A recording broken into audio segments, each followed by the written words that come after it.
problem. If people will just take that attitude, we can really people in this city. And, you know, I talked to the mayor about it before they fixed the problem, and it was his #1 initiative. He goes, before I leave office, I have to fix it. But build on what you have.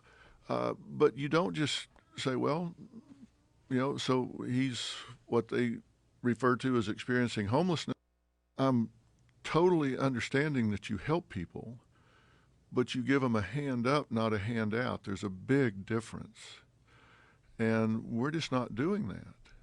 You've got to require people to do everything they can do to help themselves, so they, again, observe themselves doing more and more, and they have pride in what they achieve and what they accomplish. And we've gotten away from that. We're not doing that. But it seems like, especially when you're talking about like the homeless population, you would need so many people to work with those people, because you're talking about a psychological shift, a way of viewing the world with discipline and accountability that you're not going to just get people to adopt on their own. I mean, very few people will. Most people will do the very least that they have to do. And if there's programs and different ways they can acquire money and food, they'll just stay in whatever state they're at. You know, I was watching this video today of a guy who's in Hollywood who built a house on the street. He built a small house. And they were talking to all the people in the neighborhood about it, and they had the cops come and visit him, and they offered to take him to a shelter, and he's like, no, I don't want to go. And they go, okay, and they just leave him there. So this guy's built a structure on wheels. It's like a small shed, but a wooden house, because he said that every time he had a tent, they took the tent away. Yeah. So he just built a house. Well, that's pretty industrious. Yeah, but why can't he apply that to other things, right? Exactly, and he can. But he needs coaching. But and I don't care how flat you make a pancake, it's got two sides. And the side where he says, I don't want to go to a shelter. If you go to a shelter, what do you do with all your stuff? Because there's nowhere inside that shelter to take all of your stuff. And he has things. And he might have an animal. And that animal he's attached to, and you can't take that animal in the shelter. And you can't take your things in the shelter.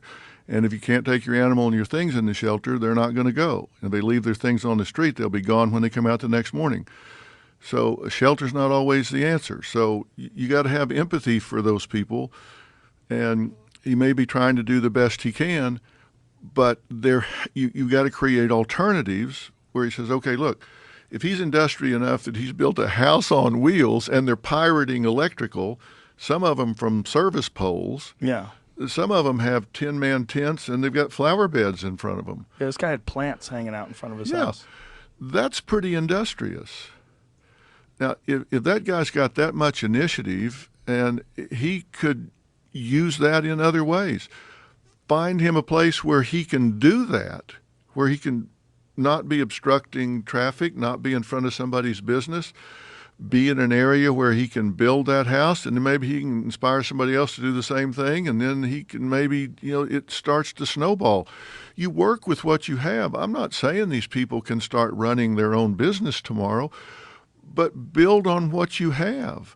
But you don't just say, well, so he's what they refer to as experiencing homelessness. Find something that you can build on. These people don't want to be homeless. They want to have a better standard of living.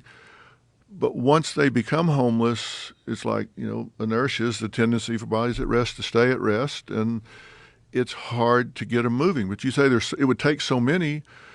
You can find leaders within those groups that can help the next level below, and they can be helped by the next level above. There are ways out of that. But it seems like one of the first things that has to happen is you can't tolerate people just camping on the streets.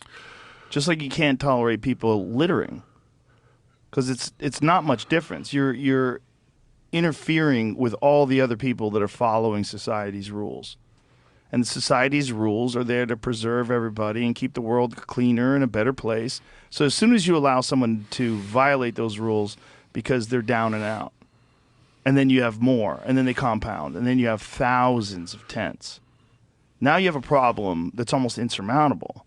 And then you have a whole industry that's based around that problem, because you have hundreds of people that work for the city that get paid six-figure salaries, and they're not fixing anything. They get paid for the homeless, and some of them are making $250,000 a year. We looked it up. It's wild. The budget goes up every year. The problem doesn't go away. There's no incentive to fix the problem, because if the problem gets fixed, then those jobs go away. Of course it does. The jobs go away. But those jobs can become different jobs if somebody holds them accountable. And so you can go in and just wipe all the tents off the street, but where are those people going to go? Right. Well, in Austin, they moved them into hotels. They bought hotels, they moved them into hotels, and they had it set up where you have to be clean to go into these places. And they offered them counseling. But Austin's a smaller place. There's only 1 million people in the city. And, I talked to the mayor about it before they fixed the problem, and it was his number one initiative. He goes, before I leave office, I have to fix this. And he goes, and I think we can, because there's only about 2,000 homeless people. He goes, when you get to the place where L.A. is, where you're dealing with like 100,000 homeless people, it's almost impossible. He goes, but right now we're like at the tipping point and we can fix it. But it is kind of fixed. There's still some homeless people, but if you go around Austin, you don't see the tents here that you see in L.A.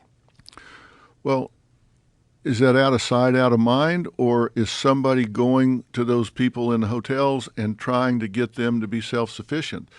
I mean, you can hide the problem or you can fix the problem, and you got to find a way to fix the problem. You've got to get these people doing everything they can do to become self-sufficient. I mean, that's the dignity they're looking for, and we're not helping them to do it if we're just taking them out of sight. But don't you think there's a massive amount of energy and effort that has to be taken for each individual to change the way they view the world, to acquire discipline, to acquire initiative, to clean their act up, to stop doing meth and heroin, and try to get their life to a place where they're living a meaningful, rewarding life? I mean, how many people struggle with that on a daily basis? You need coaching and counseling, and you need slow incremental steps towards acquiring a self-sufficient mentality. That's a very, very difficult thing to get people to accept en masse. It is. And the problem that I see with the approach to it now is the exit ramps out of that life are not aggressively enough. They're not being pursued aggressively enough. It's just like, all right, what are we going to do with these people today? Let's put them in a camping area. Let's put them in a hotel. Let's get them off the street, or let's get rid of the rules that say they can't camp. Well, okay, that's just warehousing. What are you doing to help this person become self-sufficient? Are you finding them a job? Are you creating a contingency where if they do A, they get B, if they do B, they get C? Or do you have somebody saying, hey, listen, housing is a human right? Well, okay, let's just, for argument's sake, say that's a human right. I'm not saying you agree with that. I'm not saying I agree with that. But let's just, for argument's sake, say that's right.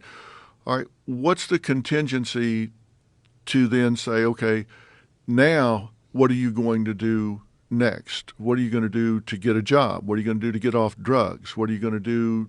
Are you going to go to therapy? Are you going to get job training? What are you going to do? And you say you have it's going to take a lot of manpower to do that. Well, we got a lot of manpower doing not shit now. They can do that. I mean, let's make sure they're training people and hold them accountable for how many people they're getting off the street into jobs that are self-sufficient. We're not holding them accountable. They need to be held accountable for, are they reducing the population or are they not? It seems like the solution that most people have is to move out of the areas that are enforcing these ideas. That's what most people are doing. Of course. Yeah, they're just like people that live in Santa Monica, they're just selling their houses. They're like, I got to get the fuck out of here. Yeah, There's tents in front of my car. I'm finding needles in the street. Yeah, it's the not in my neighborhood thing. We don't exactly.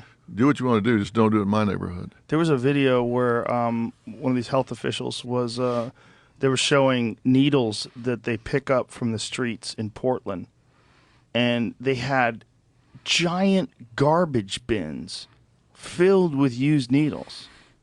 I mean, it was wild. Just like a room filled with garbage bins filled with needles that they cleaned off the streets. And like, this is the scope of the problem. This is the scale of the problem that people don't see. Yeah, and people see pictures. They see it on TV. They see it, on some site. What they don't get is the smell that these people are living in and the neighborhoods around it. It's really it's a terrible way to live, and it's a terrible thing to ask people that have businesses where they're having to live adjacent to that. It's not working for anybody. It's not working for those in the tents. It's not working for those adjacent to where they're doing that. So the Austin mayor, he put a standard. You got to be clean, and you got to keep, your area clean, your room clean, all that. That's a step up, right? At least it's not rancid and horrible. He's requiring more, and if they enforce that, that's a step up. Now these people will start to have a sense of personal pride and dignity that they may not have had if they were in one of these areas that's so terrible. Then it's a less of a leap to say, let's start talking about job interviews at entry level and see if you can get them back into that, because those people weren't born homeless. They slid down there. Yeah. So it's a matter of getting them back up there. And It's a whole lot harder to get back up than it is to slide down. It is. And a lot of them are mentally ill. Yeah. And so you've got to help that in some way so they can actually have the focus and the mindset to contribute something to an employer somewhere. And that's not easy. And we're not helping this right now in the school system. We've got a silent epidemic going on right now and it was exacerbated by the pandemic because it's amazing how many people in America right now. I just had a woman on recently that works nationally with the education programs, and she says 130 million Americans can't read at the most basic level. And I said, define basic level for me. And she said basic level is they can't read a prescription label. They can't read a simple story to their children at bedtime. 130 million. 130 million. So that's more than a third of the whole country. Can't read a simple story to their children. That's insane. It's really that many? Yeah, this is, and further to that, 32% of fourth graders can't read at even a basic level, and 24% of eighth graders can't read at a basic level, and 19% of high school graduates, according to the Department of Education, can't read. Graduates. Now, how does that work? You're graduating high school, but you can't read at the most basic level. So when I'm saying there's a silent epidemic, we've got some schools that are changing their grading standards to close the gap. So they're making it easier. Well, one of them that we looked at, a C is now 44 to 64%. You make 45, you got a C. You take a test, get 45, you made a C. Wow. Now, was that not an F when you went to school? That was an F, yeah. That was now an it's F. a C? Yeah, now 44 to 64 is a C. 70 was always a C. Right. That was a C minus because that was the bottom of the C's, right? Right. So now 44 to 64 is a C, 64 to 84 is a B, 84 to 100 is an A. You got to drop below 24 to get an F. Wow, 24. Now that's how they're closing the gap and pushing them on to the next grade. So if you can make a average of 30, you get a D. That's passing. You move on to the next level. So instead of fixing things, it just made it easier for people to get through. Yeah. And I don't see how that's going to work. No, I mean, if you were a real conspiracy theorist and you really wanted to believe that there was someone that was trying to destroy America from within slowly, this would be the way to do it. All the things we talked about.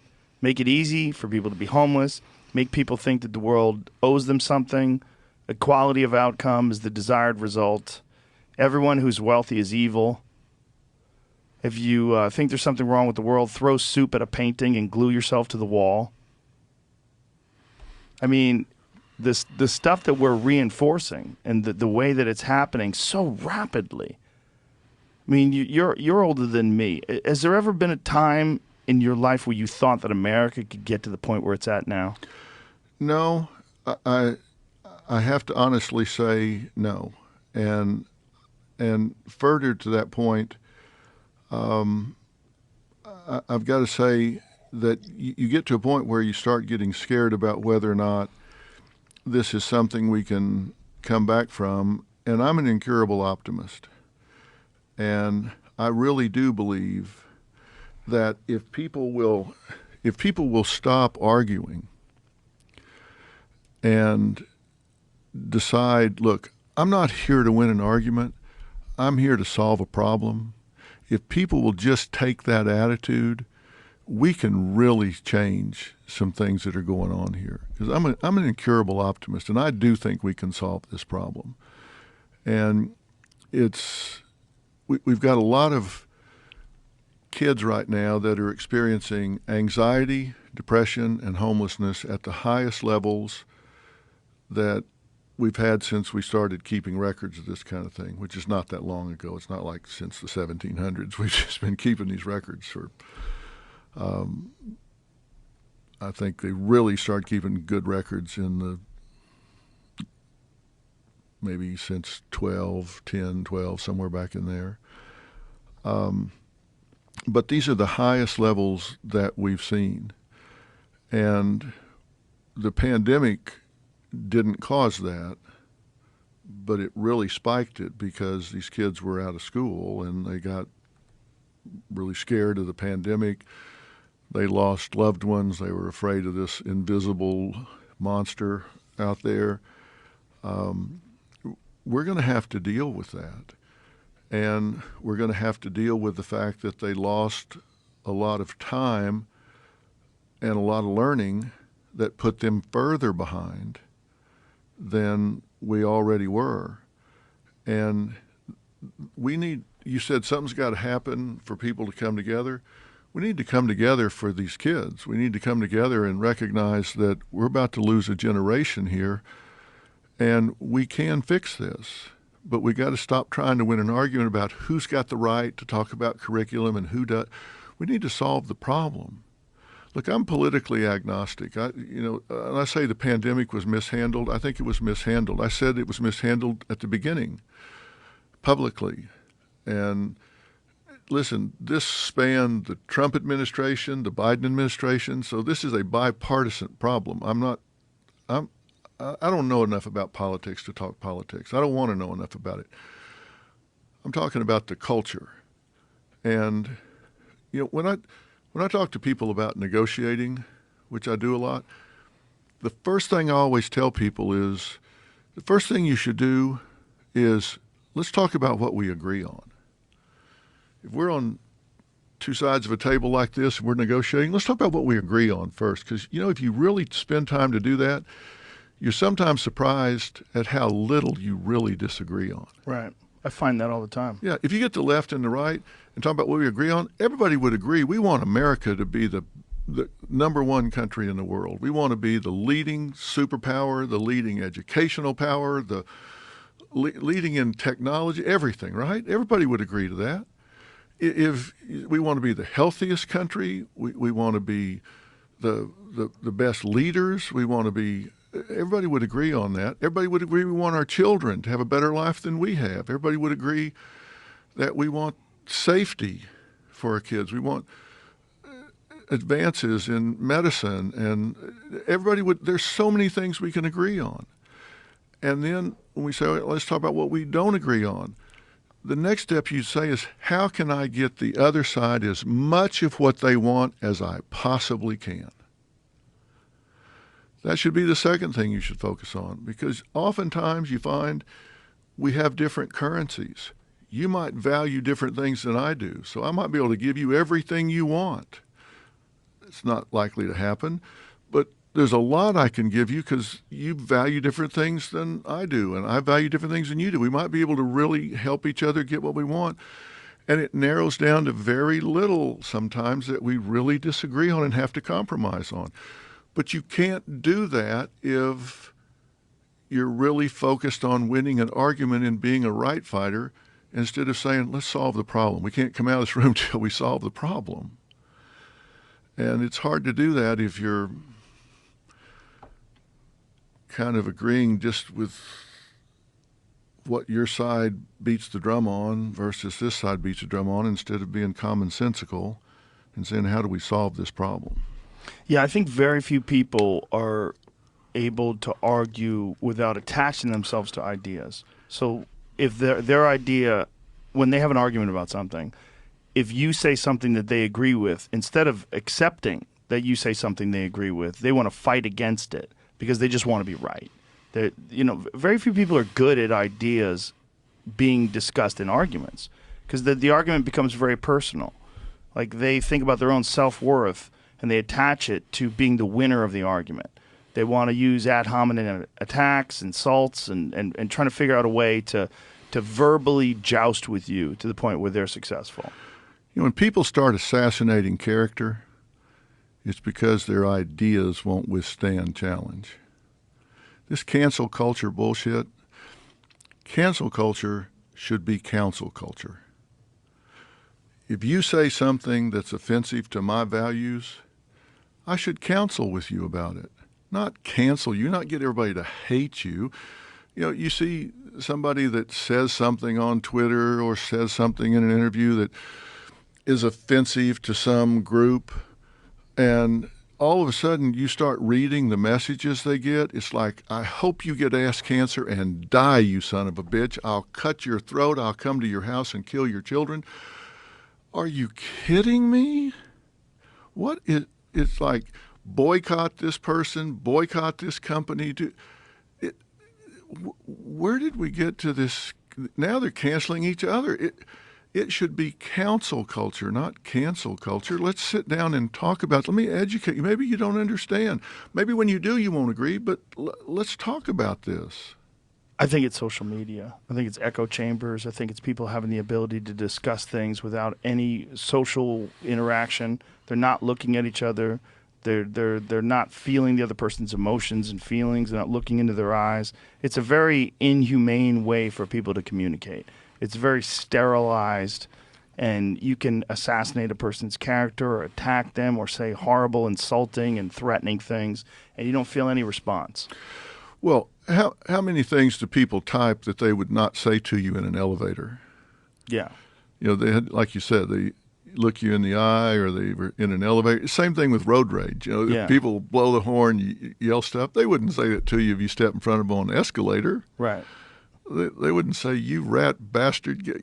Right. But they'll say it because they don't have to own it. Right.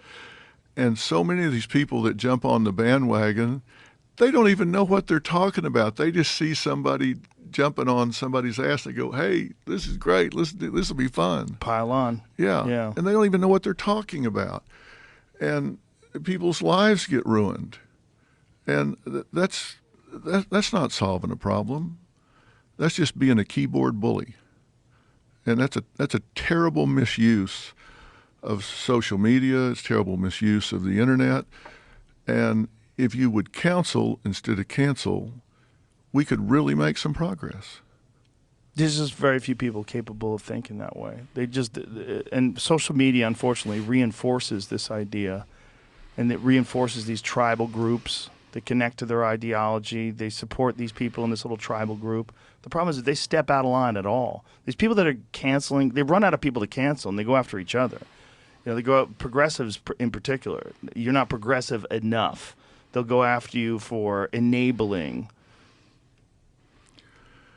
Yeah, I had somebody write an article the other day, some site I've never even heard of, that says Dr. Phil's become a platform for right-wing hate mongers or something. And they listed some shows where I'd had on people on the right giving them a voice. They went down through like 6 or 8 shows. And not one time did they mention that sitting right across from them was the other side. Like one of them was I had Lila Rose on, who's the Right to Life spokesperson. Very smart woman, and she was arguing that. I had the president of the National Organization of Women and Ben Crump on the other, sitting right across from her. They didn't mention that they were there. Yeah, of course they don't, because it's not a real article. The article's not a real thought. It's an attack.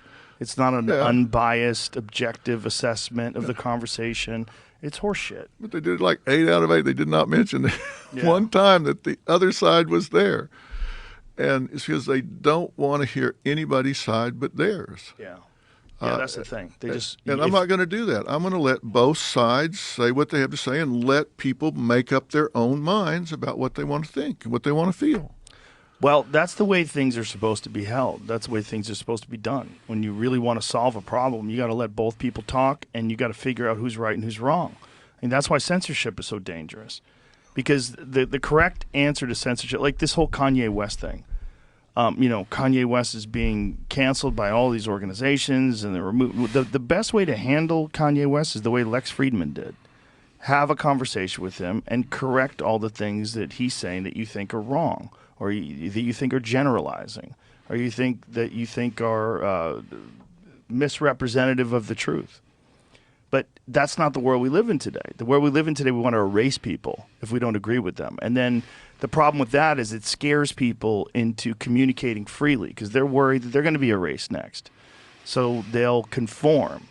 It's you're forcing people to conform to a very particular way of thinking, and it reinforces these ideas that you have to be a part of this one particular group of ideas and thoughts. And if you're not, there's consequences to that.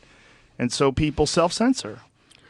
Well, I said I had a focus group every day on the show now, and I'll show you. We did a show, the title of which was "You Can't Say That," and so I was putting up on screen all the things that you now can't say. These are the words that have been, people say these are offensive to people's sensibilities. And I'll find it here and show you what it was, unless Jamie already has it. Here it is. Yeah. Mom and dad? Yeah, there you go. You can't say mom and dad anymore? Yeah, you can't say mom and dad anymore. And so, and we can talk about these, but I asked the audience at one point, I said, how many of you are reluctant to raise your hand and say anything? Because I asked the audience to participate, and they do a lot. How many of you are afraid to say anything right now because you don't want to get targeted? And it looked like the wave.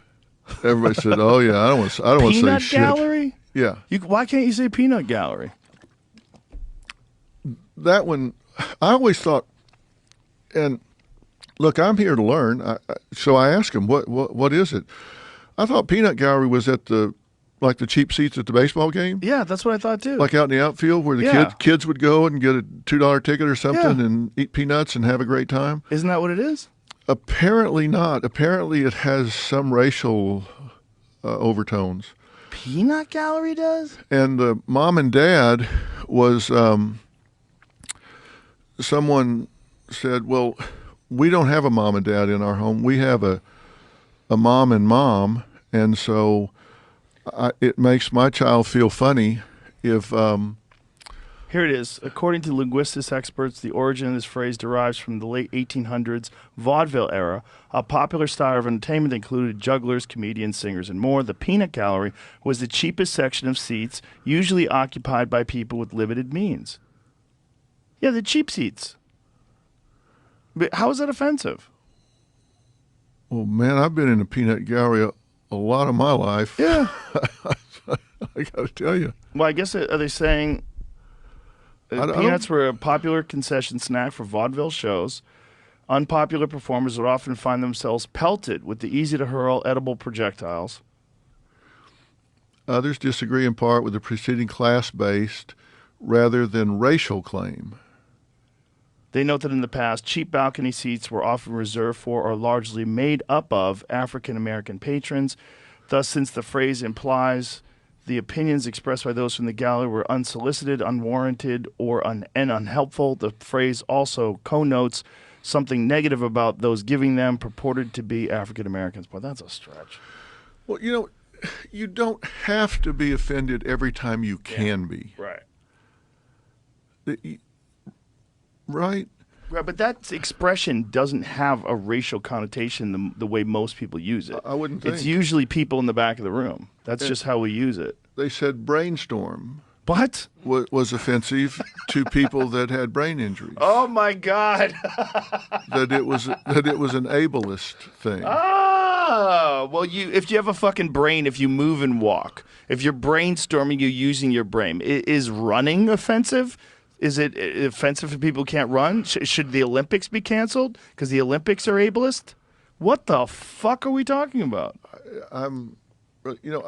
It seems to me, and look, maybe if you're in that situation, and I ask, and blindsided, I asked some people that had impaired vision, and they were like, "What?"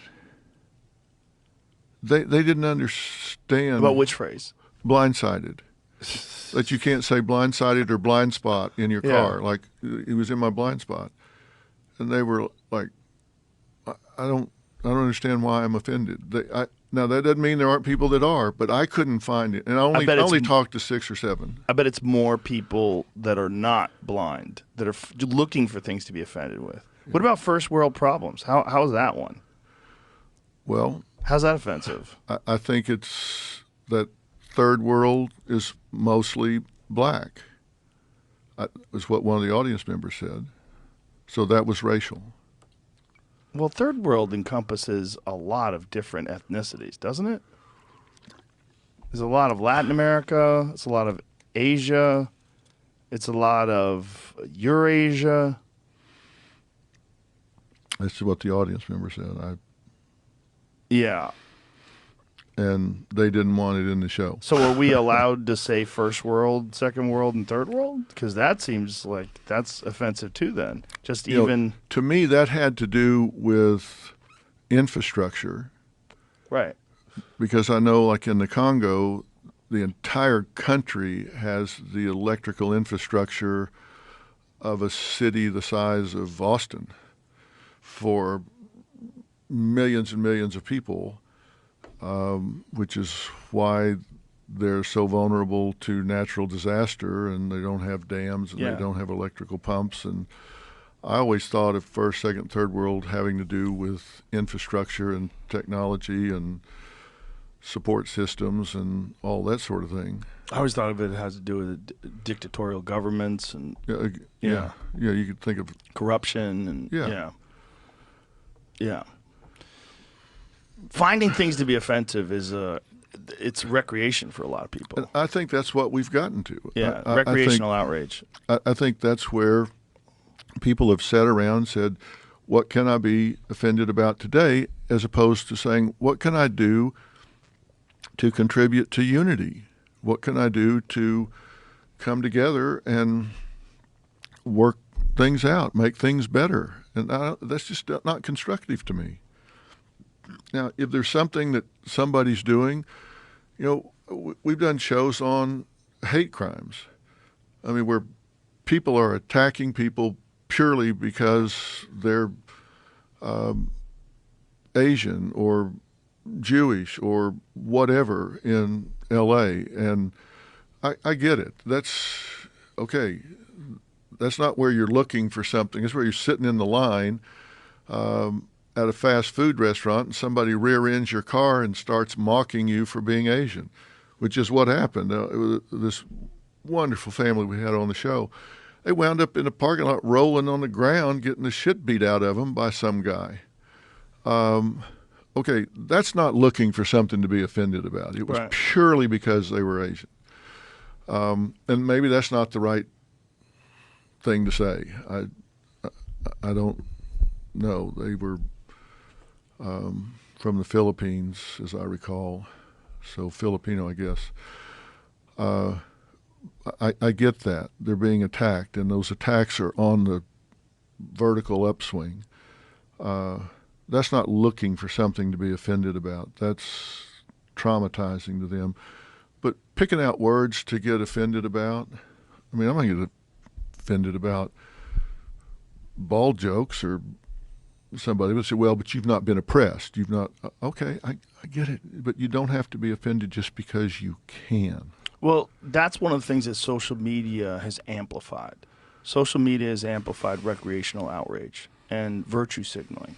And the fact that if you call out these things, you're somehow better than people that are ignoring them. If you call out these ableist terms like blindsided or, whatever one you want to focus on that's ridiculous, it makes you better than the people that don't.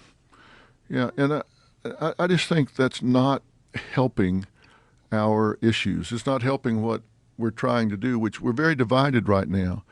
And I tell you, I did something that I thought was a really eye-opening experience for me. Frank Luntz.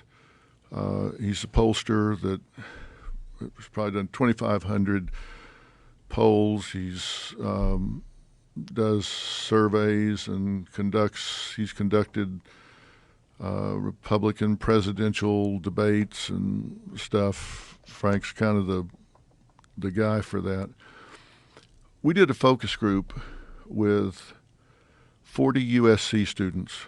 20 were from the Republican organization at USC and 20 from the Democratic. And we brought them in, faced them, and boy, they were a lot of bad blood. Been a lot of things going on their sites, arguing back and forth, bad things being said. And at one point, I just said, all right, time out. I want all of you to stand up, and I want you to pair up across from each other. And no small talk. You cannot speak. And I want you to make eye contact. And just eye contact, you can't look away. Just look this person in the eye. Because we don't do that much anymore. As you were saying, particularly on the internet. I want you to look at this person. I want you to think about what's going on in their life. Did they lose somebody to COVID? How's their day gone? Do they have a mom? Do they have a dad? Does it hurt them when somebody says something bad to them? What do they think's funny? Just what are their challenges? What are they proud of? All of that. I just left them looking for way past comfortable. And then I asked them a couple of questions that they had exchanged about. And then without saying anything, I had them sit down and say, okay, just what's your reaction?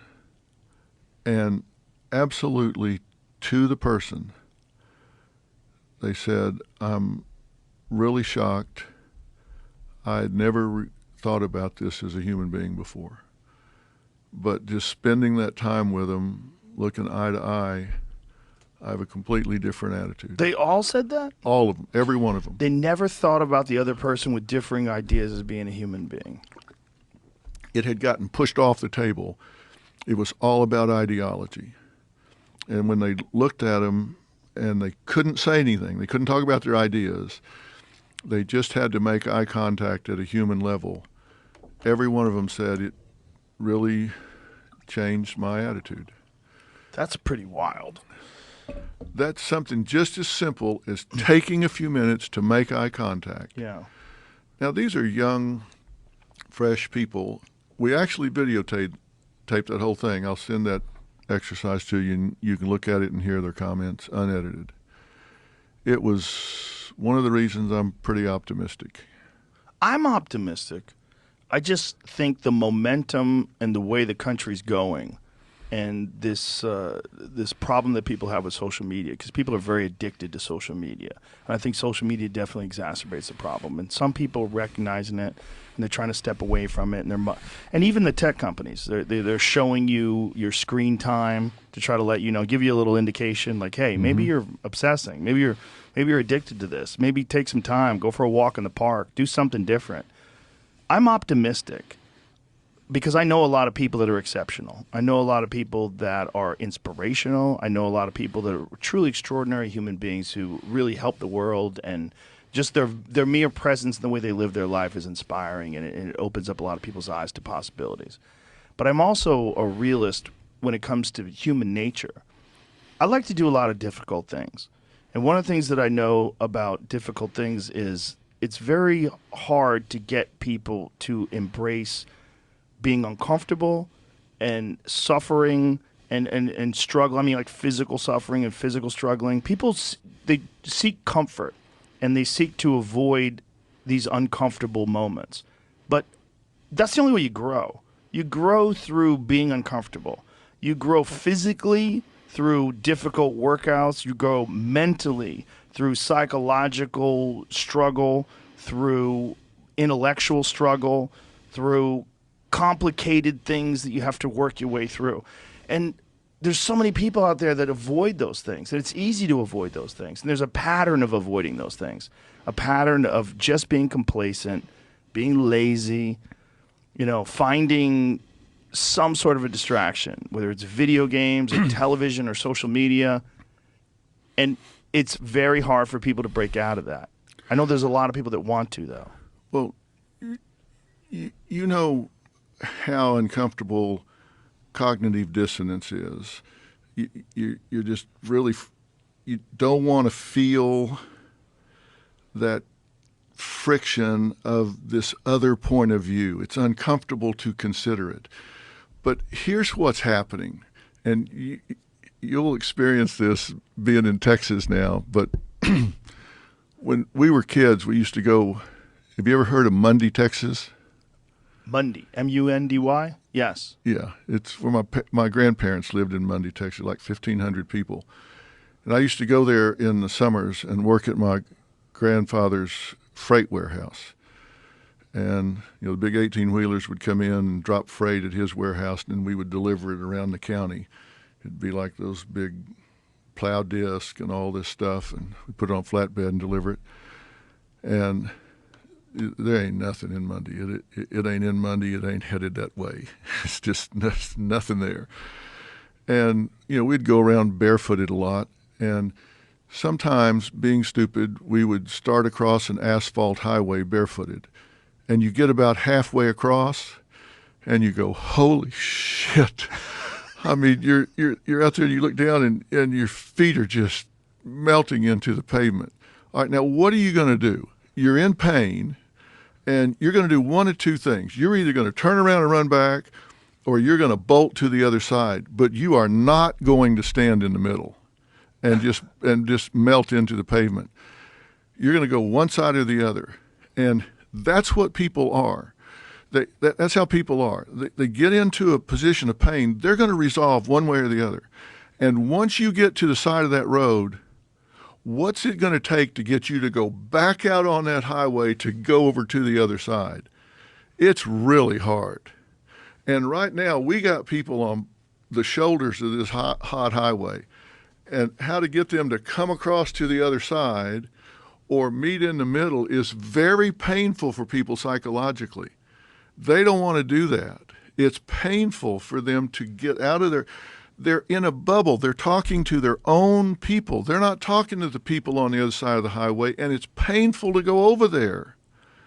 It hurts to get on that hot highway and go over there. It's psychologically painful. It hurts physically to go talk to somebody on the right if you're on the left, or left if you're on the right.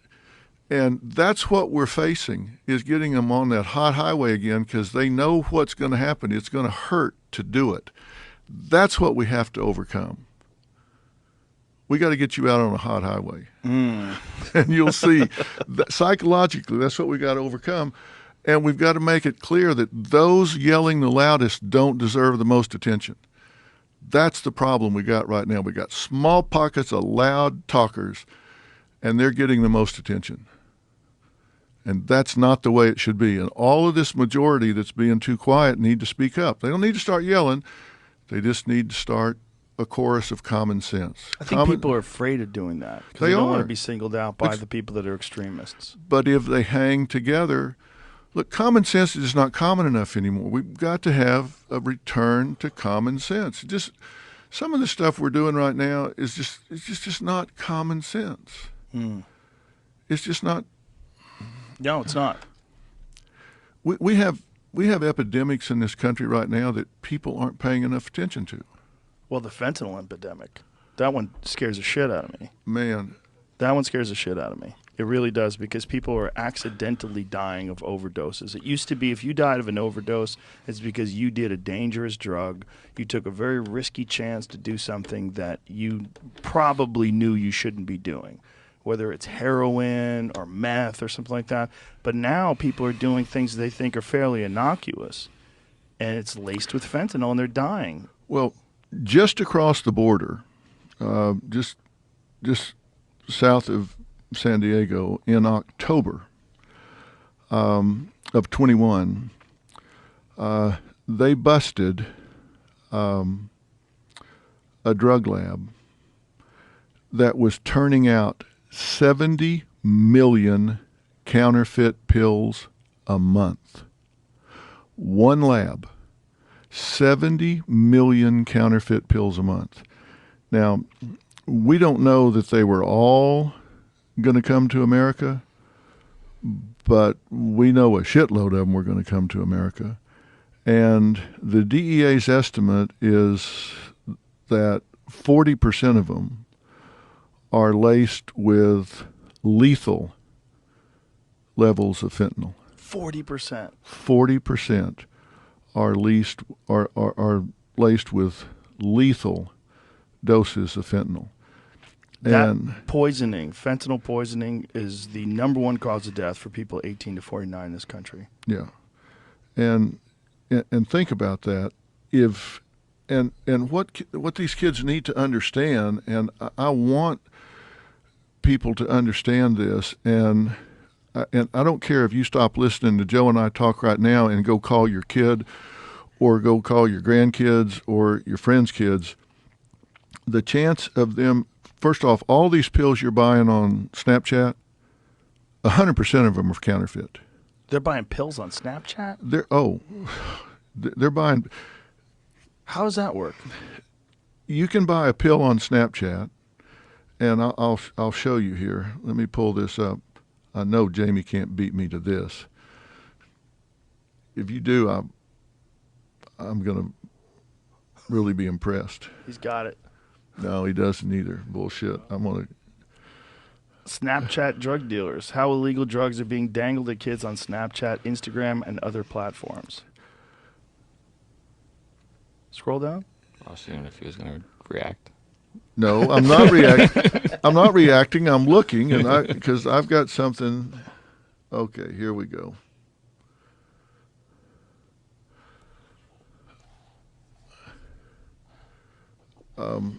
Like, see these Xanax bars here? Yeah. And maybe I can send this to Jamie. Okay, then here are the emojis that they use to advertise it with. And then here is the menu. So who is this? Cartels that are putting these things up on Snapchat, and then you order them on the internet? Yeah, here's the deal. Fentanyl is synthetic, and it's all being generated in China. So if you want to be a conspiracy theorist, this will get your conspiracy juices flowing. Are you AirDrop open over there? Yes. Jamie's AirBook Pro? Yes. Okay.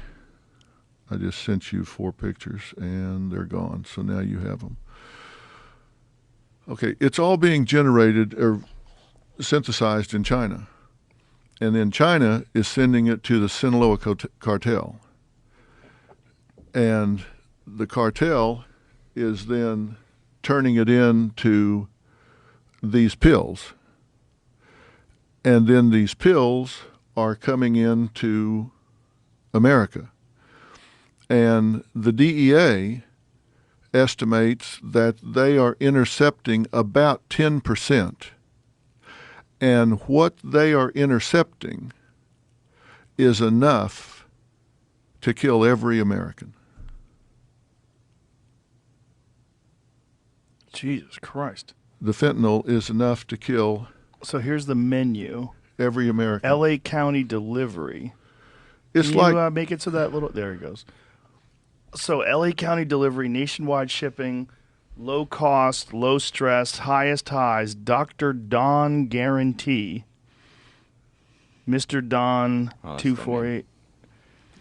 So look at all the stuff that they have here. Perks, GMO, OG gas and edibles. What does that mean? That's probably weed. Gas? Really? yeah. THC crumble, snow, Adderall, 20 milligram scripts, 2.5 milligram Hulks. What are those? What's a Hulk? That's a type of pill off the top of my head. I wouldn't know, but I'm not. It's, Yeah. it's pretty sure it's a pill. Pharmapram bottles, Ambien 10 milligram scripts, Hydros 10 mil. What is a Hydro? Like a hydrocodone, maybe. I Oh, don't okay. know. I think. Jesus Christ. Yeah. Now go to the emojis that I sent you. It's one of the images I sent. And this is how they communicate. Percocet, oxycodone. So they have these different emojis Yeah, there's in Xanax. combination Yeah. mean different things. What is that little emoji next to those 2 pills that means Xanax? It looks like a truck. What does that mean? Delivery? Yeah.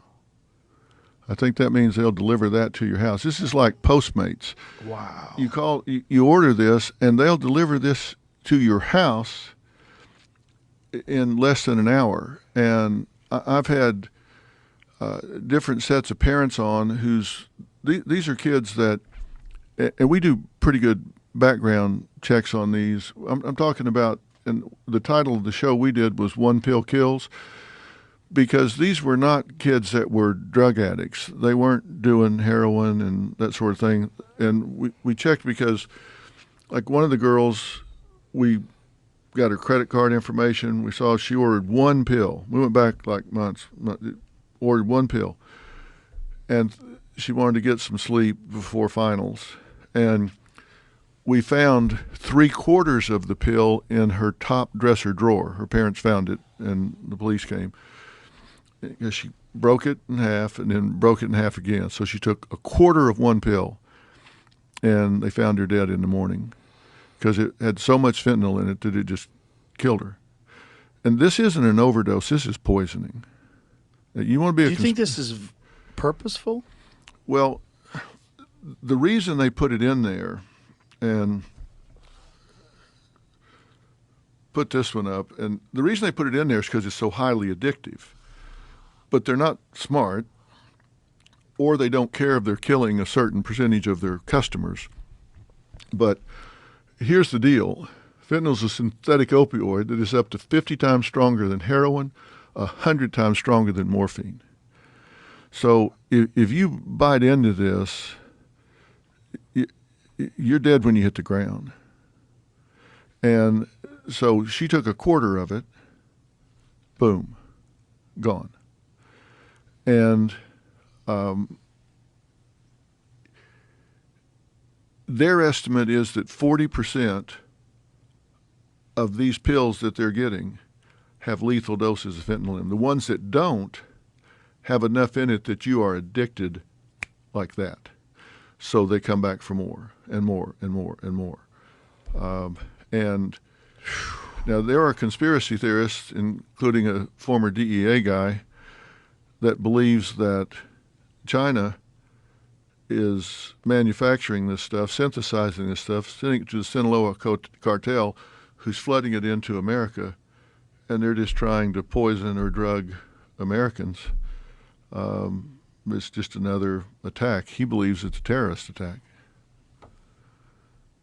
And it's interesting. He has a demo that he does. He just takes a little packet of sweetener and dumps it in his hand, and he says that much fentanyl is enough to kill 500 people. It's staggering, and we've got to get this message out to the kids. Don't do it. Those pills look exactly like the pills that you get at the pharmacy. And what they're doing now, Joe, is they're putting them in these pastel colors. And I think I sent you some of those, Jamie. In the pastel colors, they're making them look like these candies that the kids get. And kids are going to see these things around and pick them up and think they're like sweet tarts or whatever, and bite into them.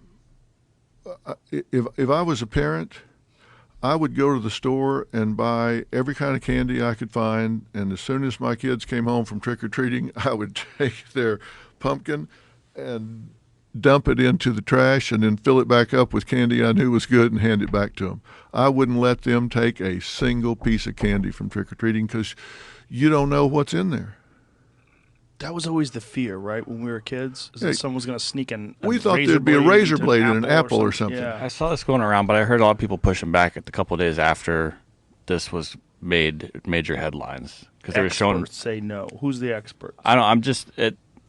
There was a lot of hubbub about this viral picture because this went out. The DA was talking about it, but then I read there was like no evidence that this was real. That's what I read. Well, let's scroll down and see what they say. In terms of, looks like Candy, DEA Administrator Ann Milgram told CBS News, in fact, some of the drug traffickers have nicknamed it Sweet Tarts, Skittles. The DEA alert didn't mention Halloween, but fears about rainbow fentanyl and the holiday went viral.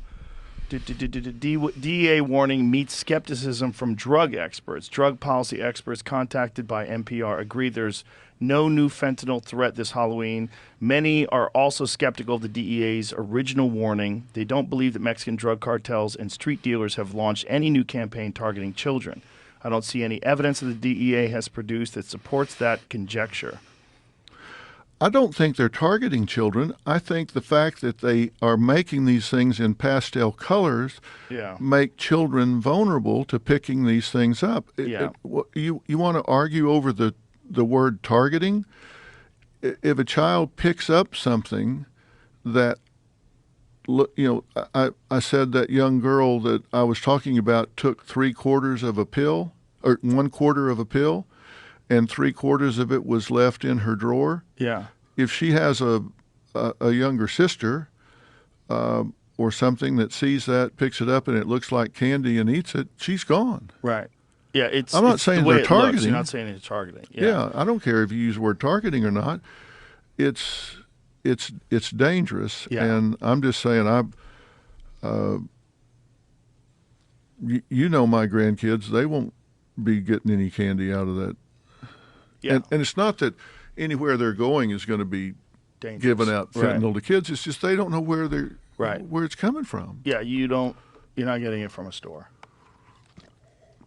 And that makes it dangerous. And my point is, if you're in school and you're studying for finals and you're not a drug addict and you think, well, one pill's not going to hurt, that's no longer true. You maybe think, I'll get some Adderall, get me through my finals. That could be a fatal decision. It won't be an overdose, it'll be a poisoning. It's very dangerous.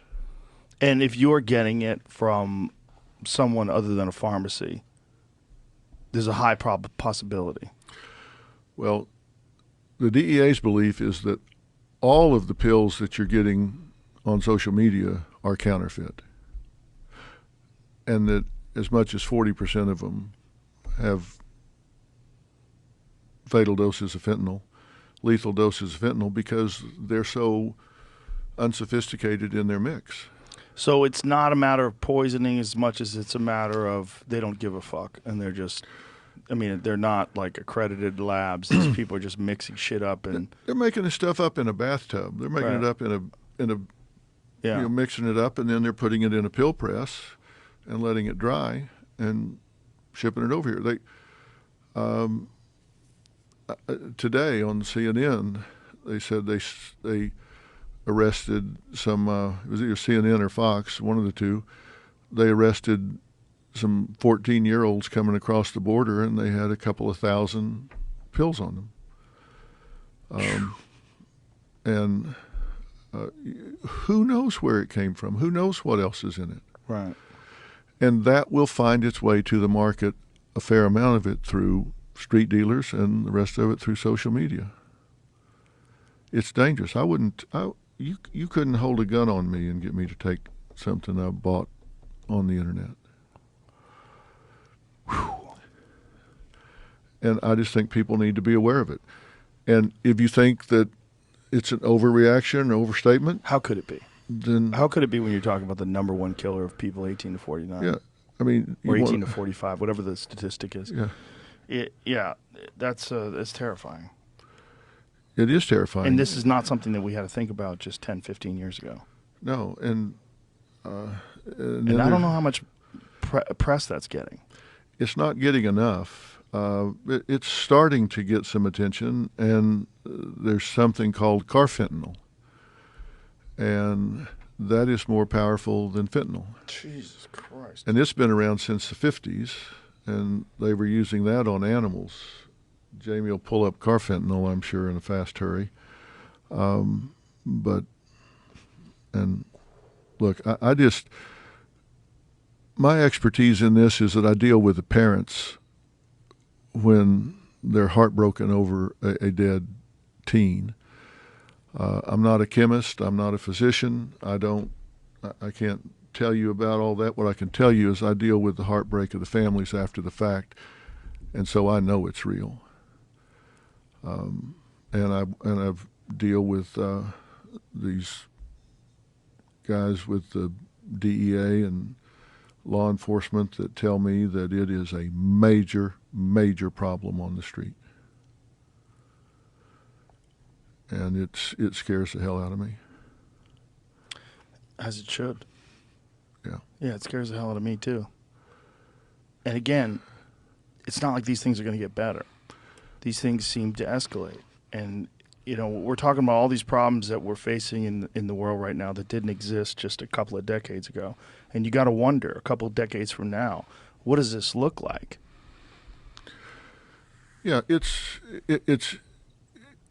really comes down to we have big enough problems that affect all Americans that those you were saying is it going to take something major for us to say, you know what, we're all in this together?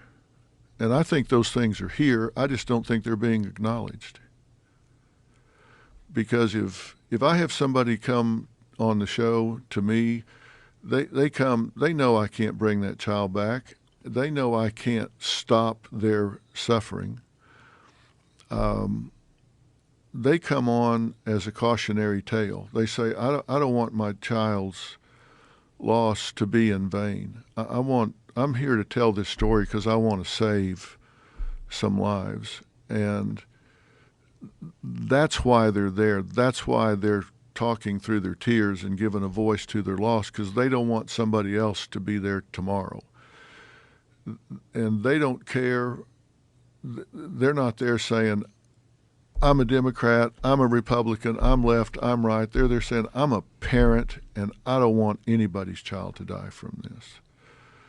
And we have enough of those things that I think we need to pay attention to. And every mother, every mother bonds over that. They understand the pain of that. And I really hope people hear us talking about it. Well, I'm sure people will hear it, and I think the message is getting out slowly, but it's just not. It's not being magnified enough. You know, I mean, the crisis that we faced during COVID-19 was magnified to the point of hysteria, to the point where they're counting people dying of all sorts of diseases and calling them COVID deaths and elevating the amount of people that died to the point where people are absolutely terrified of it. If they had applied a similar attention to this, I think we could at least put a dent in it. But in terms of what the DEA is doing, in terms of what law enforcement's doing, I mean, they need more resources. They need more help to try to stop this shit from coming in. Well, they do. And are you familiar with a guy named Dimitri Christakis? No. He's a pediatric epidemiologist, and he really looks at the long run of pediatrics as they grow up and what affects them in later years, what happens early that affects them in later years. And he's a brilliant scientist. And he says what's happened with, he'd be a great, interesting guy for you to talk to. I've interviewed him 3 or 4 times. He says that what's happened with the handling of the pandemic is going to amount to millions of years of lives lost with these kids that are in school now. Millions of years of lives lost. What do you mean by that? Well, what he's talking about is that because of the educational gap that's been created by the pandemic, because of the social developmental gap that's been created, with the competitive gap that's been created, developmental, competitive, educational, that this generation is going to lag behind. And like, for example, if you're not reading on grade level at the end of the 3rd grade, your likelihood of dropping out is 4 times normal. And the reason for that is, for the 1st, 2nd, and 3rd grade, you're learning to read. From the 4th grade on, you're reading to learn. So if you haven't learned to read in those first 3 years, you now don't have the tool to read to learn. And so you start falling further and further behind. And so your likelihood of throwing up your hands in frustration, falling further behind each year and ultimately dropping out. And if you're low socioeconomic or a minority, and your parents don't support education, et cetera, it's 6 times normal. But he's saying that these kids that got so little and lost so much in math, reading, and science during the pandemic with this remote learning, which was a disaster, that they're going to have less educational attainment, which means they're going to get lesser jobs. Lesser jobs are more dangerous jobs because they're more manual labor. They're, doing construction work, things where you can get injured. They're going to have lesser insurance, and so you get less treatment, slower diagnosis, more injuries, and and other factors, but as that obtains, that will take years off their life at the end. They might develop cancer, but because they have poor insurance, it might be slower to get it diagnosed, lesser treatment, so it advances further and takes years off their life. They get injured, stress, trauma, and so it may take, 2 years, 3 years, 4 years off of each kid's life. And we've got 57 million kids in the public school system right now. I read something that confused me. Maybe you can help me with this, because they were saying about Los Angeles. People were criticizing the response to the pandemic in terms of remote schooling and making kids wear masks. They were saying that math scores went up, and I didn't understand how that could be possible. I haven't heard anything like that about any school system. And Los Angeles, which was particularly draconian in their response, they were trying to say that math scores went up. Yeah, Have you heard anything like that? I have not. Can you find something about that? I just typed in Los Angeles math scores, and all I see is it's down. Yeah, well, are people just lying? Low math reading test scores, but it's California, not Los Angeles specific. But it's lots of articles saying this. Yeah. Steep decline. Yeah, that's sharp what drop. I thought. The people were arguing about this on Twitter because some pundit was talking about the response to the pandemic and how it affected school kids, and all the, can I say peanut gallery? They were chiming in, and they were saying that scores were actually, Los Angeles scores were going up. Yeah, I can't see anything that says that. Results of California's first statewide test since COVID are, click on that, LAist right there, yeah. See what it says? Are back. Find out how your SoCal school fared. Oh, so it's just like individual schools. Well, I've certainly not. Well, that looks like a decline in every single chart. Yeah, math results specific here is Yeah, down. in every one of them, in every county, there's a decline, a very noticeable decline from 2019 to 2022. So what the fuck are these people talking about? I'll check Twitter and see if I can find what they're talking about. It might just be fucking propaganda. It's so dangerous what some of the gaslighting that you're seeing. I saw people gaslighting about, I'm sure you saw that debate between Dr. Oz and that guy Fetterman for the Pennsylvania Senate. And the gentleman Fetterman had a stroke 5 months ago. And he's clearly compromised to the point where while he's communicating, he's not just stumbling, he kind of lost in thought and can't form a coherent sentence and bounces around from he looks troubled. And I was watching MSNBC, and they were trying to say, well, I mess up sometimes when I talk, and I misspeak and I stumble on my words. Of course you do. Everybody does. We're human. I do it all the time. But there's a big difference between the overall 1 hour debate. You're looking at a guy who seems to have something really wrong with his brain. And for you to gaslight and pretend that's not the case just because it doesn't fit with your narrative, that's not news. That's propaganda, and it's fucking dangerous. Yeah, I hate to see them do that. And look, I haven't done any testing on Fetterman or President Biden, but it seems to me that President Biden is not at his best and that Fetterman is not at his best. And that's being very charitable. And I don't hold that against Fetterman. He had a stroke.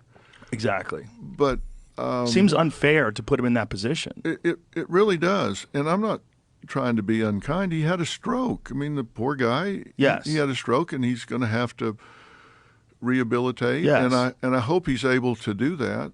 But why did they think that they could put him out there on a huge stage like that and not have those?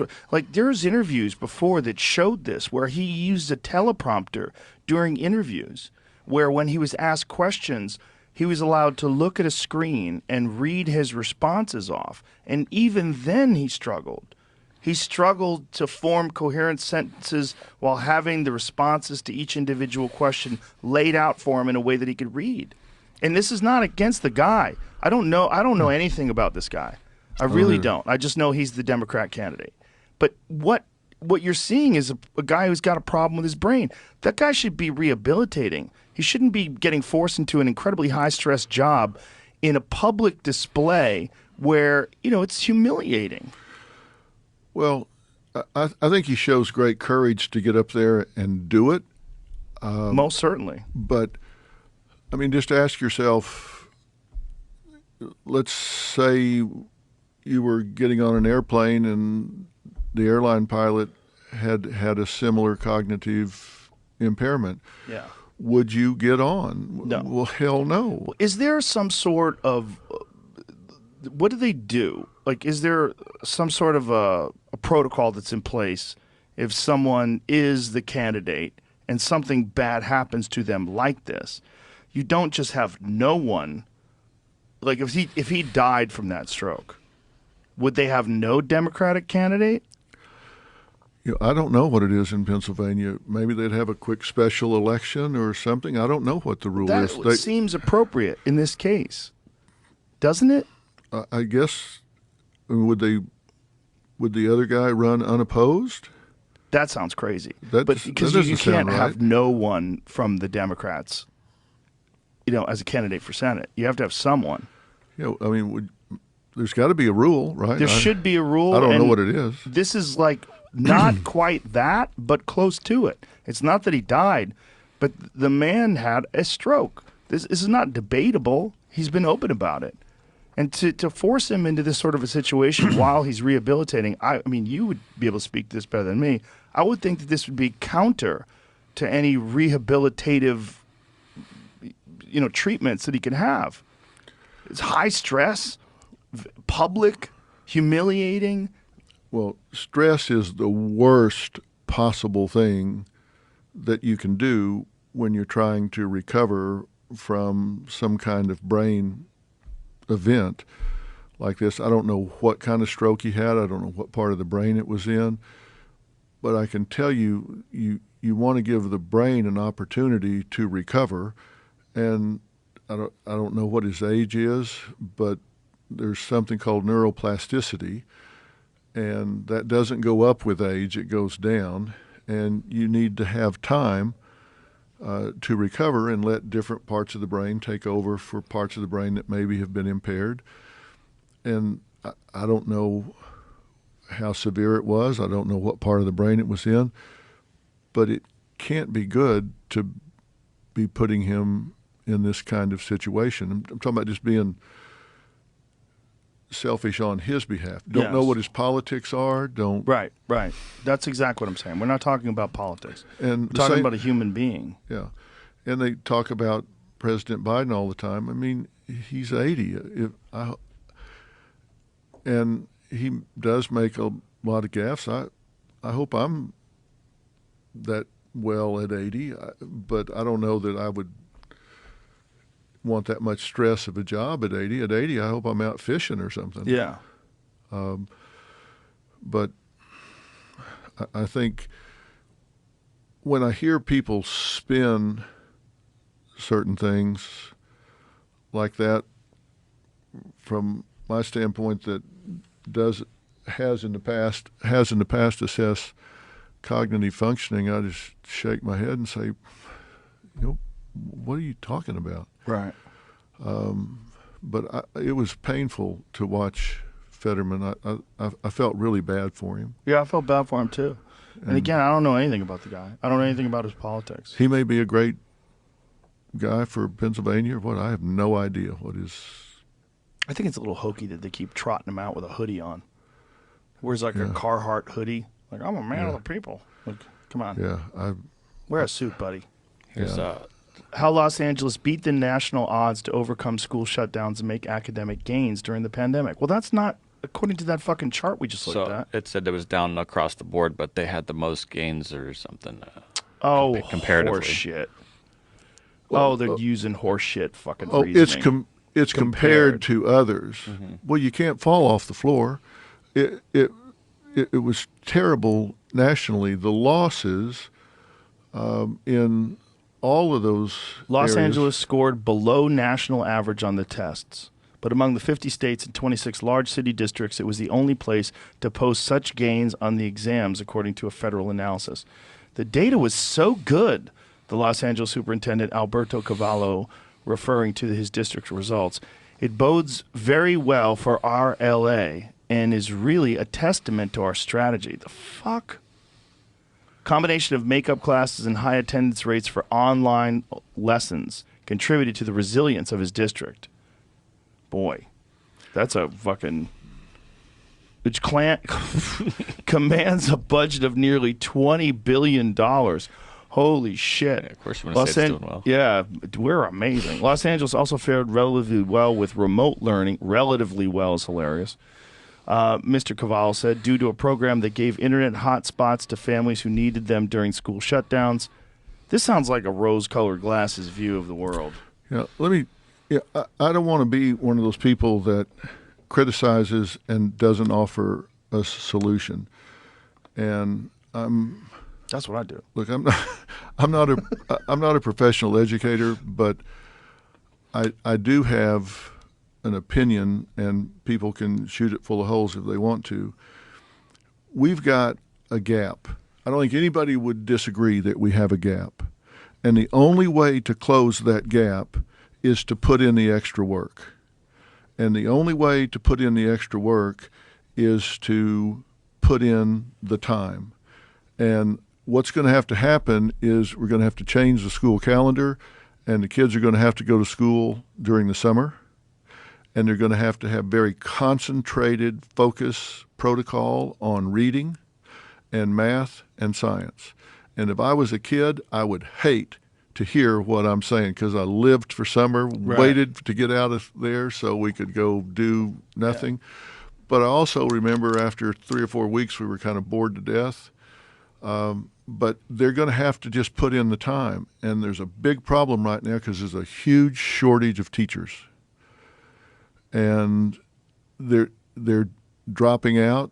Teachers aren't continuing to teach as long as they have in the past. We don't pay them enough to teach, and it's hard to recruit teachers. There are fewer teachers enrolling in education when they go in for their bachelor's degrees. Some states, like Arizona, are doing the stopgap measures where you don't have to have a teaching credential to go in and teach. You can just go in and teach. They're just getting anybody, not just anybody, but they're getting people in there. Their theory is they're bringing in experts from computer technology and bringing in people from Microsoft and different areas to teach with their special knowledge. But I have a hard time thinking that somebody making 7 figures at Microsoft is going to stop that and come teach for an average of $4 or $5 an hour when you compute a teacher's time in the classroom. The theory doesn't bode well for what you find online.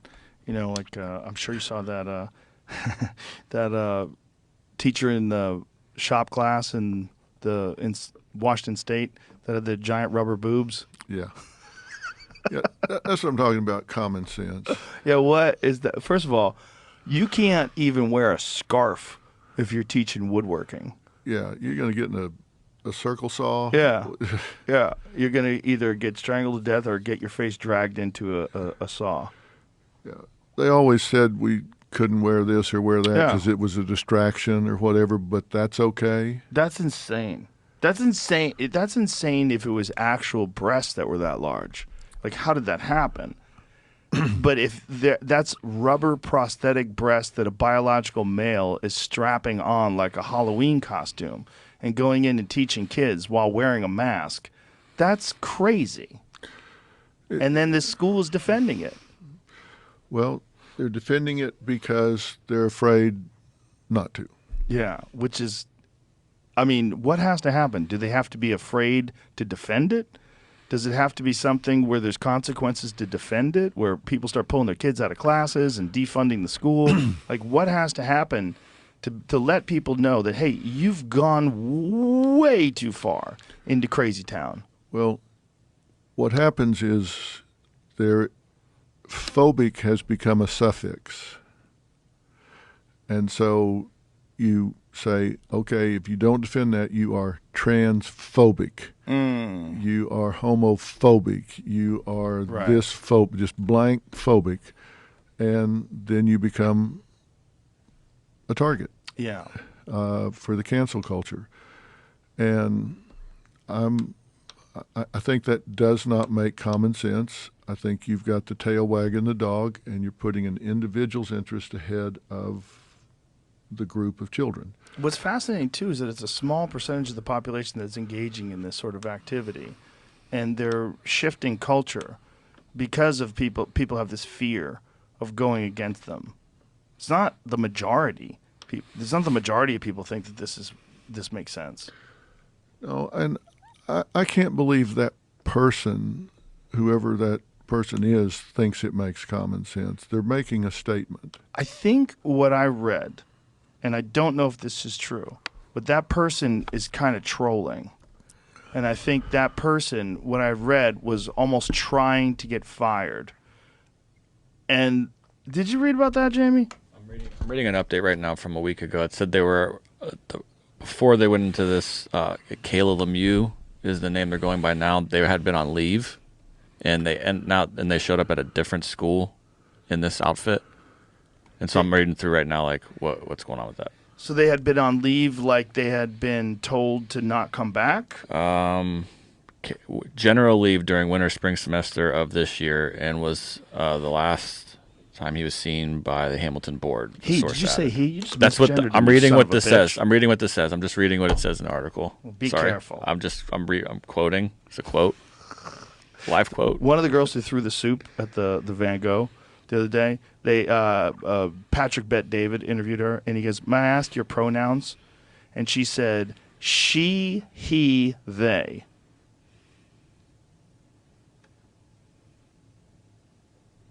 Was she trolling? No, she was fucking serious. The other one was they, them, and this one girl was she, he, they.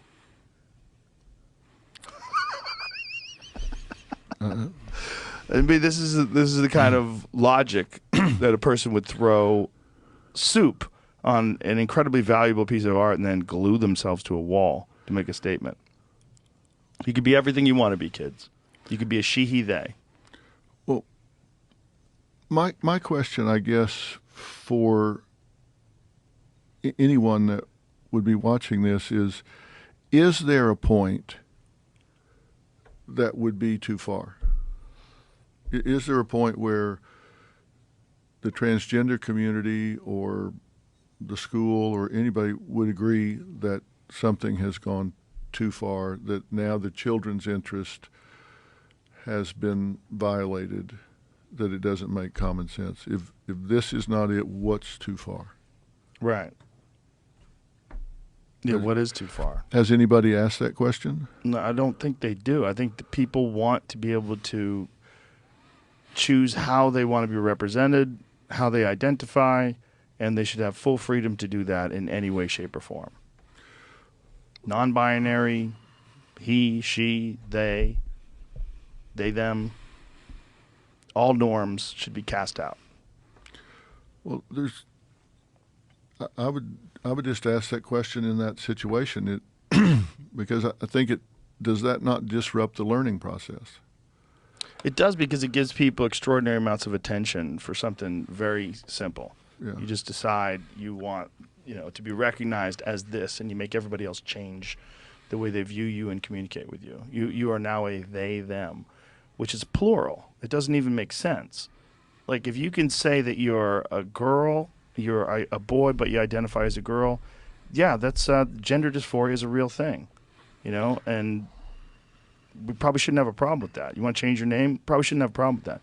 If you want to be representative as a plural, that's very weird. Like, now you're fucking with the meaning of language. Well, is that person still employed? I think so. Really? They're still going to...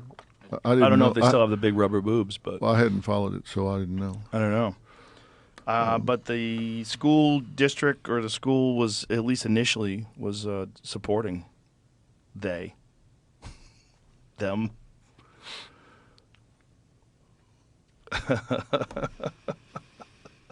Where does this go, Dr. Phil?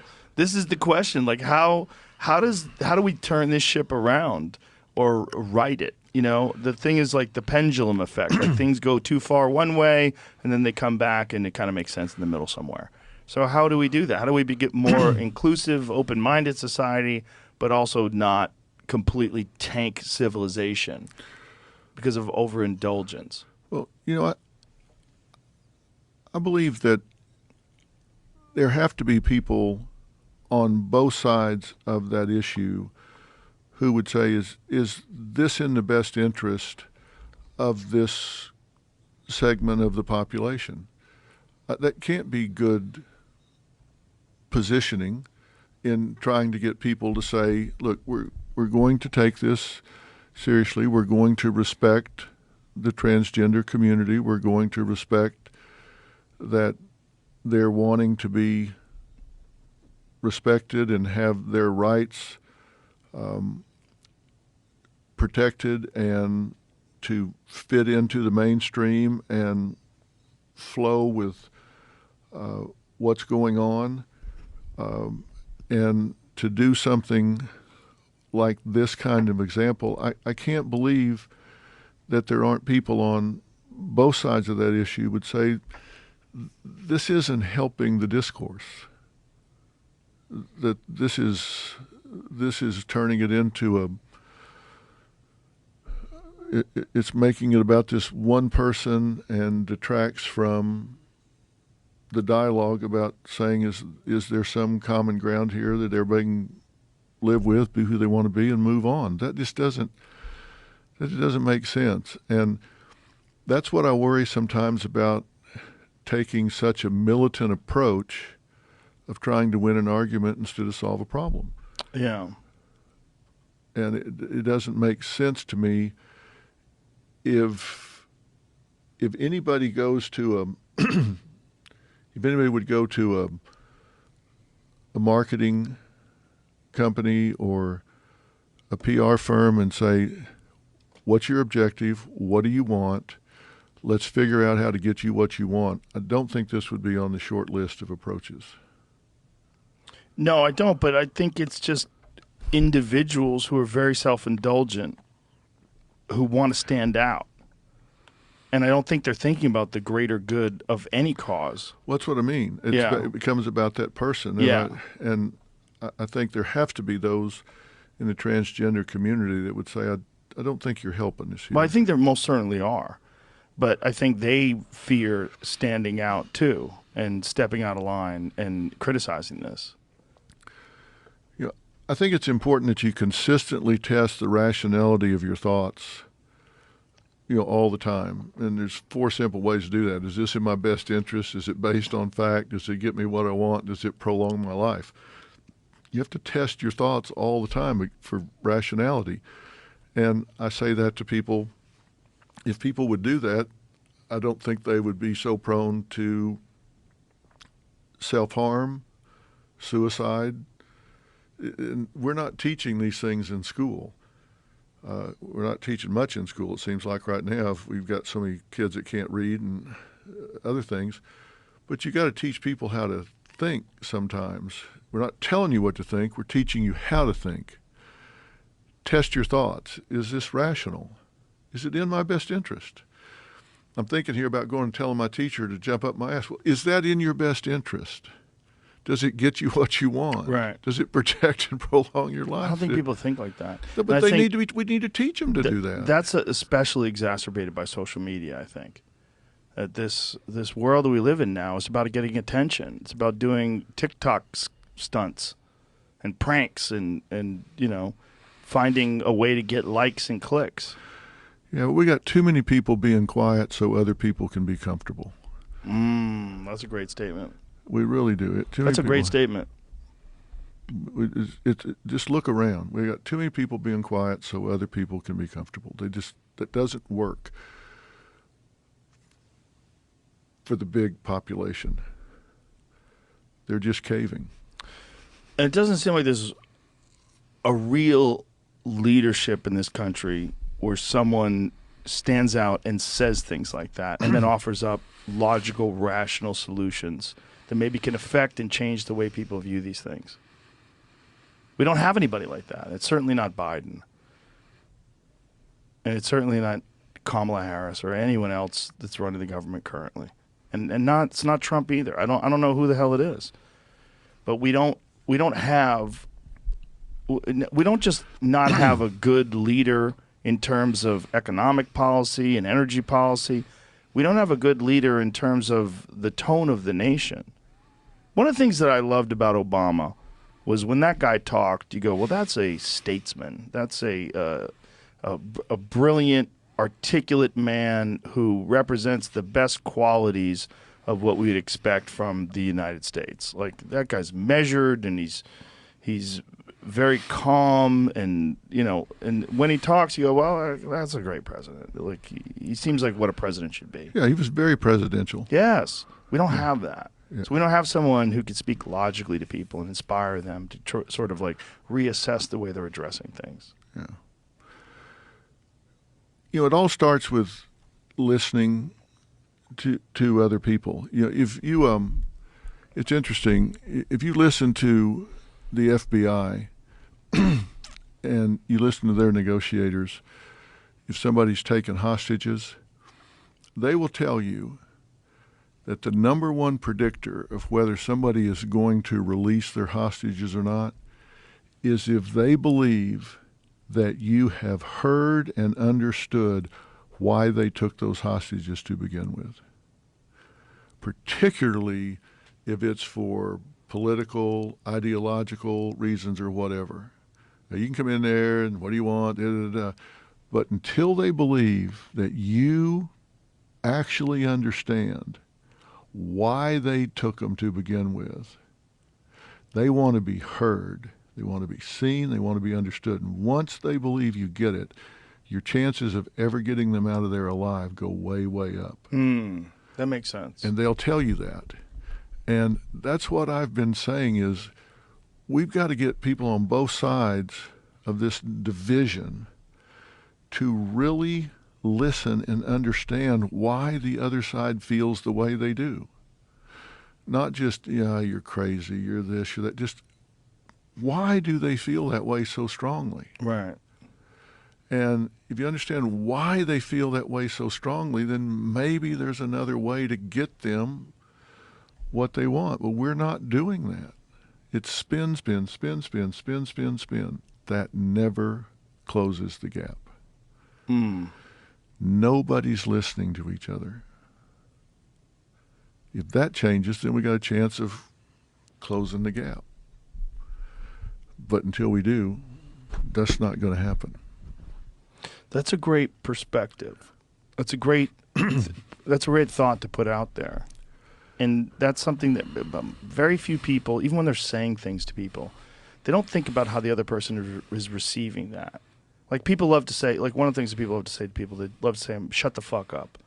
No one hears shut the fuck up and wants to shut the fuck up. But if you tell someone, the way you're talking to me right now makes me not want to listen to you because you're being insulting and you're expressing something in a way that makes me think that you don't care about me, so why should I care about you? Like, that makes people pause. And if they're rational, maybe they'll say, okay, you tell me what you think and I'll tell you what I think. And let's try to find some sort of comfortable middle ground. Let's try to find things that we do agree on. And we have to teach people to think and talk like that. Well, the biggest giveaway is if they start talking the second you stop, because that means they weren't listening to you while you were talking. They were thinking of what they were going to say when you quit. Yeah. And nobody's that smart. Nobody's that smart. They need to hear what you had to say. Right. Then they got to weigh that. Say, okay, now here's what I have to say about what you just said. Yeah. But if the second you finish talking, is they say, but no, you weren't. You were forming what you were going to say while I was talking. You weren't listening to what I was saying. Right. But people kind of do both, don't they? Yeah. You kind of also form what you're going to say at the same time as you listen. Only if you're on script. If you got 6 or 7 talking points and you're going to spit them out no matter what the hell they say, yeah, you can come back right quick. But if you're going to really listen to what they have to say and weigh it, take it apart, unpack that, and then respond, you got to hear what they had to say. Yeah. And you got to do it with minimal ego, which is very difficult for people because, as we were saying before, people attach themselves to winning an argument. And whatever their position is, that they identify with that. That's a part of them. And if you pick apart their argument, you're actually picking apart a part of their being. And that's how they defend it. They defend it as if almost like their life depends on it. You can't be married to an idea. It can't be a thing that you can't let go of. It has to be just an idea. You might agree with that idea and believe in that idea, or you might be educated by someone's perspective that's counter to that idea that makes you reassess. You got to be open to that, as a human being. You said something really smart in there because I was listening. You said something really smart in there, and it goes even beyond what you said. You said you can't be married to an idea. You sure as hell can't be married to an idea or a group who has ideas, some of which you may like and some of which you don't like, because you've got to be willing to say, you know what, you have some really good points here, and I can agree with those, and we can move a little closer together here. And I hate it when people say but, because but means forget everything I just said. I'm going to now tell you what I really think. Like, hey, that was a great point, but no, but means that wasn't really a great point. Now I'm going to tell you what I really think about what you said. If people will really decide, look, I have some things that if we can agree with what each other is saying, independent of everything that's behind it, and just talk about right now, what's between us right now, then we could maybe come up with a whole new point of view that doesn't have anything to do with your party, anybody's party. People are going to listen to what you and I have been talking about today. And some people are going to listen to it and say, hey, you know, these are two friends talking and they've kind of gone through some stuff. And then there are going to be people that are going to sit down and they're going to transcribe this and they're going to try to find ways to pick at it, attack it. And then there will be headlines tomorrow. Dr. Phil says this, Joe says this, they did it. And what good does that do? It does good for them because it gets them to, there's a lot of people listening, right? And a lot of people that are listening, they disagree and they don't have a voice. That's why I understand those articles. What I don't understand is when people take things out of context or they abbreviate, they chop it up and take a slice of it and misrepresent the entirety of the conversation, where you're trying to find solutions and you're trying to work through things and look at it from all sorts of different sides and say, what do we do? How do we do this? What's the problem? These are problems. What causes these problems? And some people have differing opinions on that, and they don't have a voice right now. And the problem with writing something is that it's a very singular voice, and you get to write only the things that you think are going to be suitable to this argument that you're trying to make. Yeah, they ride coattails. Yes. We do have audiences, so if they can get us in a headline, yes. then they get to be heard. Yes. But you know where I think people make big mistakes is, and not just us, on anybody, they will alienate people over one statement that actually might be basically an advocate. Yes. There might be somebody that might be an advocate. And sometimes it isn't what they say, it may be what they don't say. Like you might have said something about the big boob thing. And somebody will say, well, when he said that, Dr. Phil didn't say A, B, or C. And so he's blah, blah. So they may dog on you or dog on me when, in fact, they're alienating or running off somebody that's not their enemy at all. They do that. I see them do that all the time. I've seen them do it in the homeless situation with people I've had on the show that I happen to know are very compassionate about those experiencing homelessness, very compassionate about trying to find answers here in Austin. And they pick one sentence they said and just tear their ass up. and they just really alienate a big ally that could help them a lot. Why? You need all the help you can get. You do need all the help you can get. But again, I think part of the problem is that those people, they want to get eyes on the article, and it's a good way to do it, make it clickbaity. But also, again, like I said, they're not here. They can't contribute. They can't jump in with their opinion. So this is the only way they can do it. Yeah. They have to write something after the fact. Yeah. And I understand that. And I get it if you have a very rigid ideology and these thoughts and our opinions, they oppose that ideology. Listen, I'm never going to get, I hope, I'm never going to get too old to learn. I learn shit every day. You know, That's healthy. Yeah, somebody come educate me about something, tell me about something. I'm all ears. I'm all ears. And there are some people that absolutely are not that way. And I give myself credit for that. Somebody wants to come teach me something I don't know, I'm all ears. Come tell me.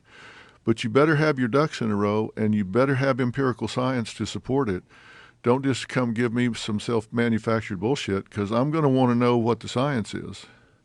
Yeah. Because that's all I know. I need to see the science. Like if you tell me that L.A. school district just knocked it out of the park, you better have some numbers to support that if you expect me to stand up and salute it. That seems like a self-serving narrative to me. Yeah. While looking at those charts, that steep downward decline from 2019 to 2021, it seems like the pandemic, in terms of the educational system in particular, was mishandled by everybody.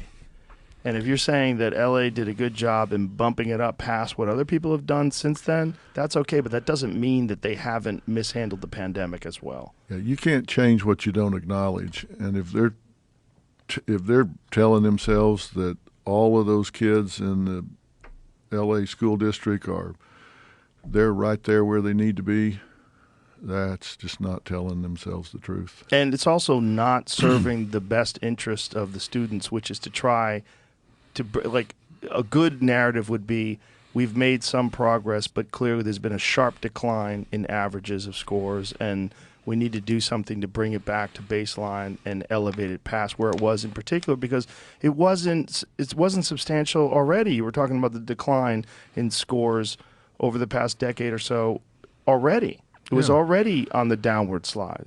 Yeah. And look, remote learning, come on. Did you sit in on any of that stuff? Yeah. I sat in on some of it with my daughter. I sat in the room and listened to this disinterested teacher trying to run this thing. And it was, I felt bad for her. I felt bad for the kids that are there, because that is not how kids engage with ideas and thoughts. And it was like this lady was just doing the thing that she was supposed to do because that was her job, and just barely engaged in it. Well, they're not trained in that. They're not trained in they're not. How to engage those kids remotely. The kids don't know how to learn remotely. And think about where you've got 3 or 4 kids in a 1-bedroom apartment in Philadelphia or Chicago or Dallas or somewhere, and they've got a crummy Wi-Fi connection and one device. Right. And both parents have to work.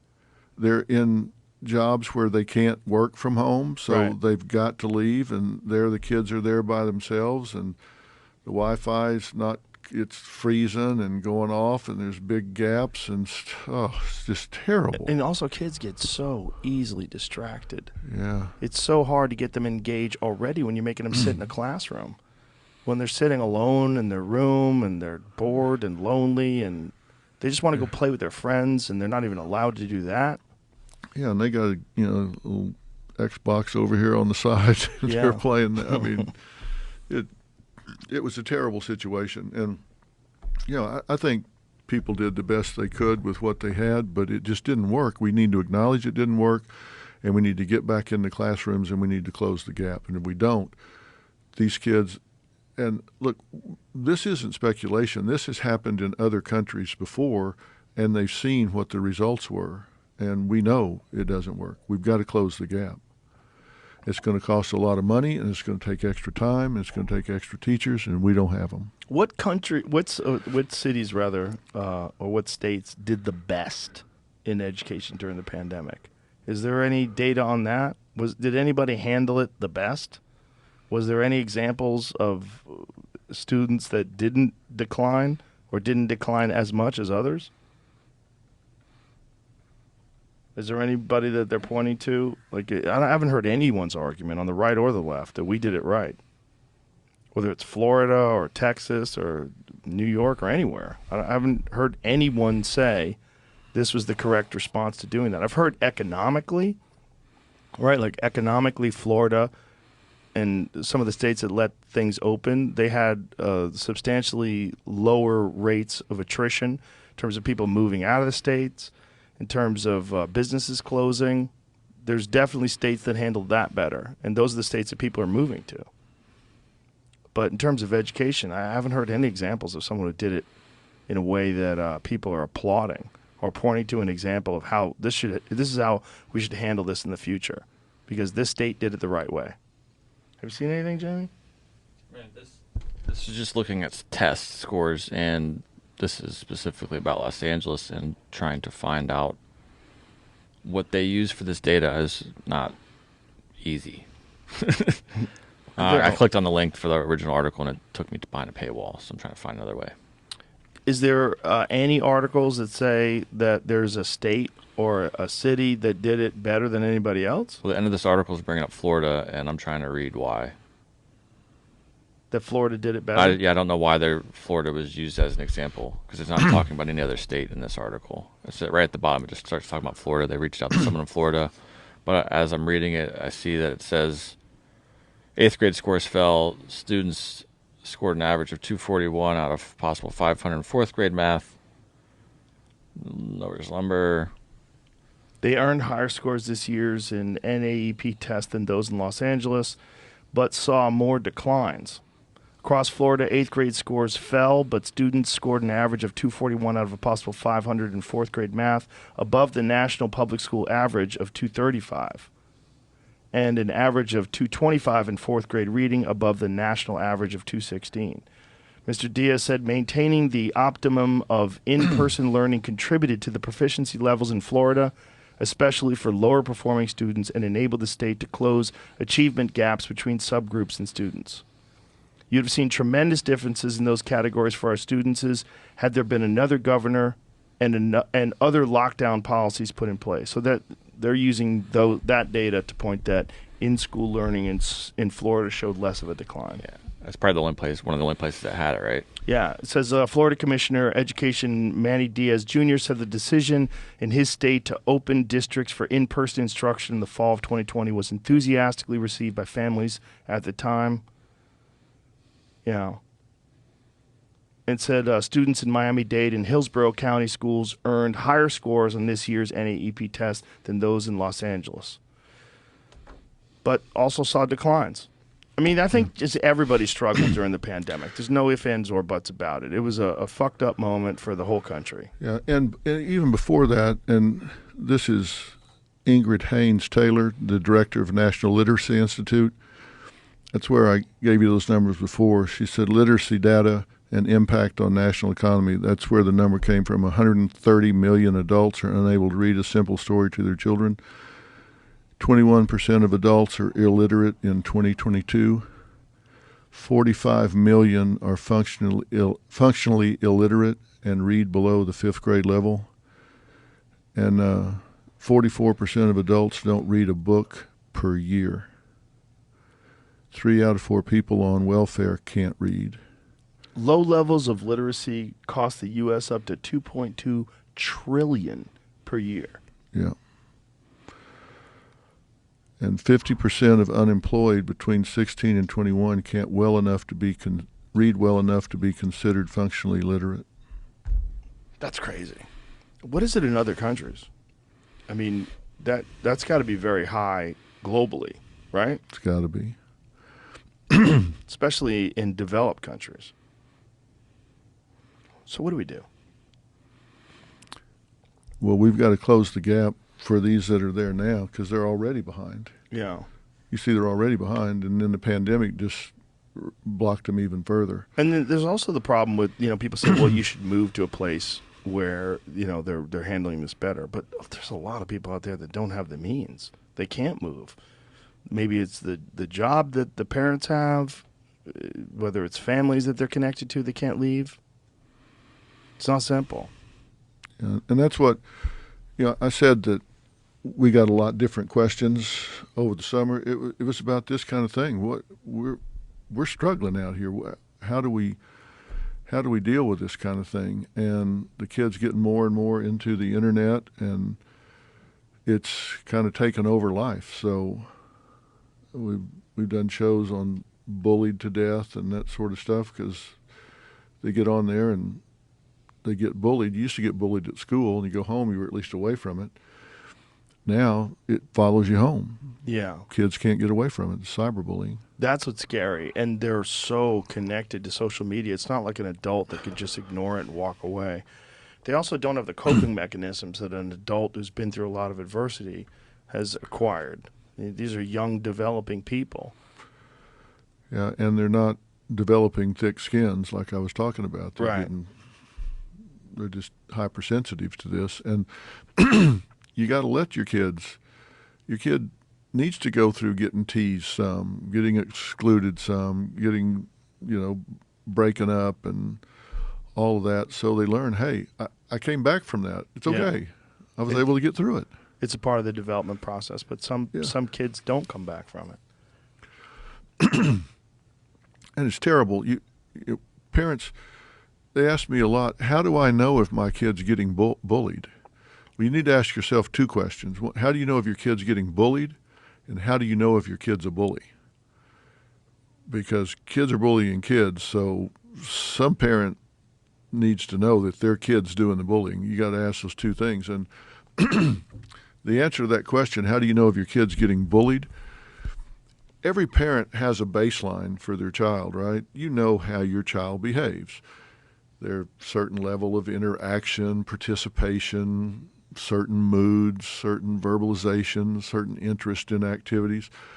You got to watch that baseline, and if they depart from that baseline, that's when you need to pay attention. Now, kids are up and down, so I'm not talking about if they're a little moody on Tuesday versus Monday.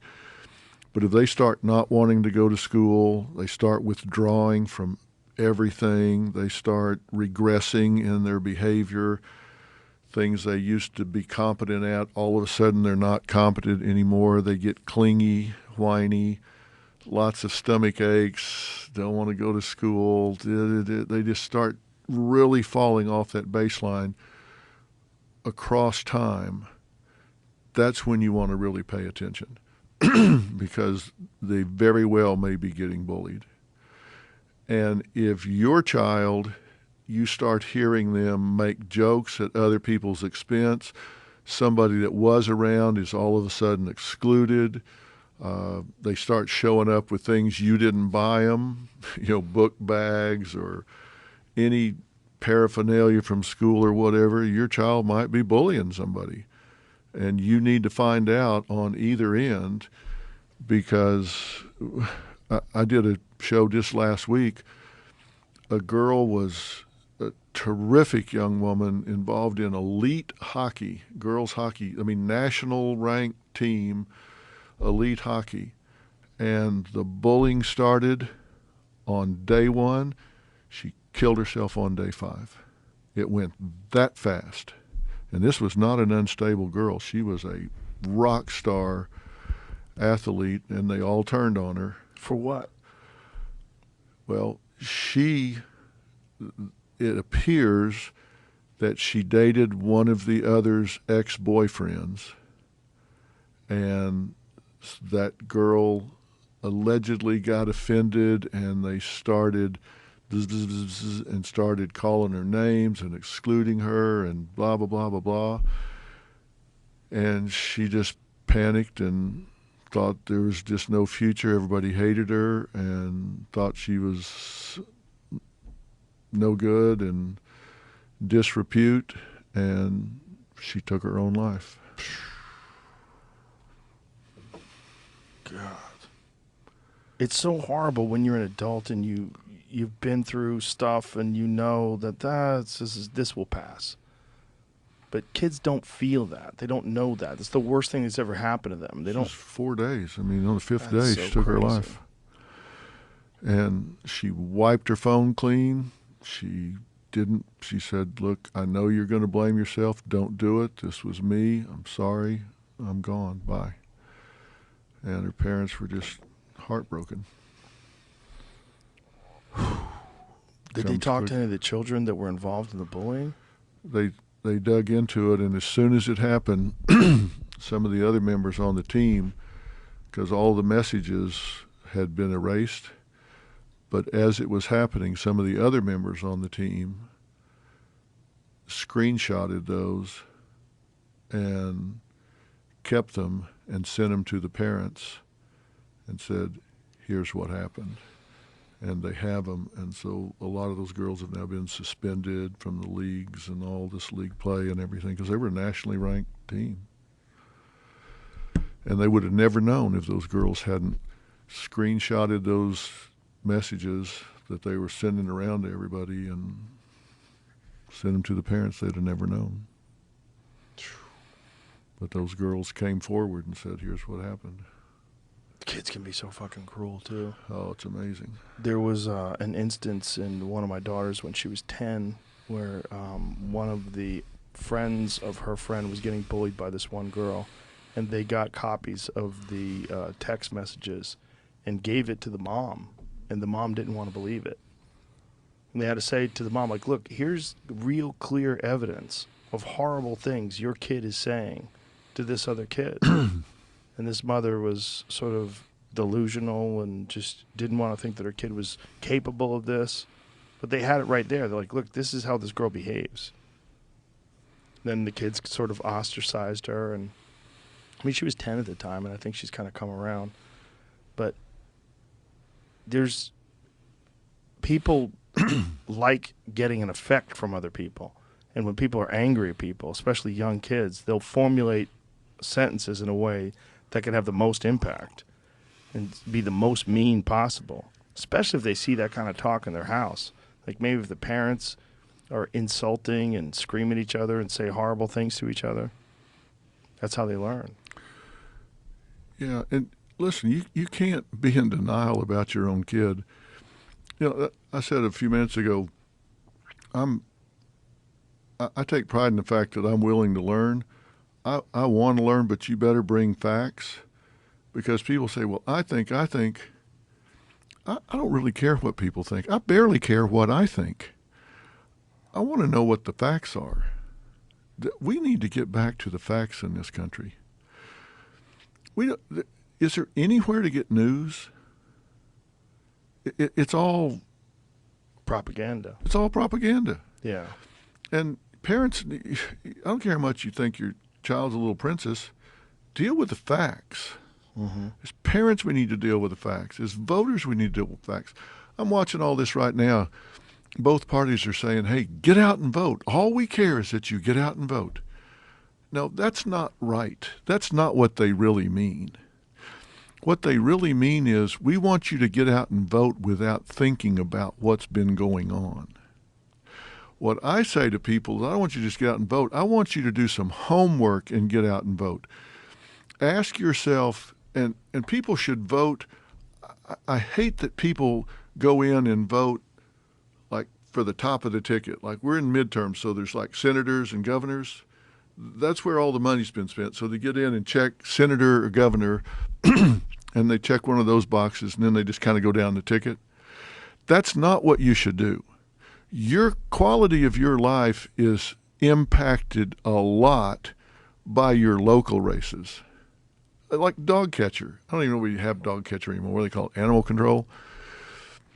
If you've got people in your neighborhood getting mauled by pit bulls or something, where's the dog catcher? Why are these pit bulls? If you've got somebody local that's not doing their job, you should find that out and vote their dead ass out of office. If you've got a judge who's not putting violent criminals behind bars, vote their ass off the bench.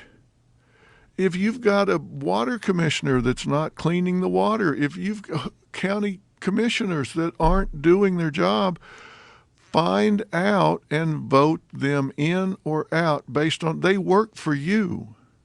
If you had an employee, you would do a performance review before you decided to give them a raise or not. That's what people should do. These parties are saying, all we care is that you vote. Yeah, that's right. They just don't want you to check before you vote. You need to check and see if they've done what they said they would do and if they're doing what you value.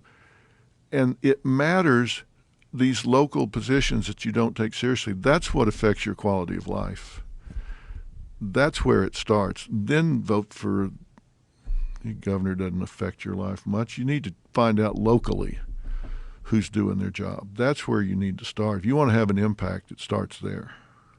I think so many people are so committed to their party, so committed to their ideology, that all they want, they think, well, maybe this part, they're not good at this and not, but at least they're on my side.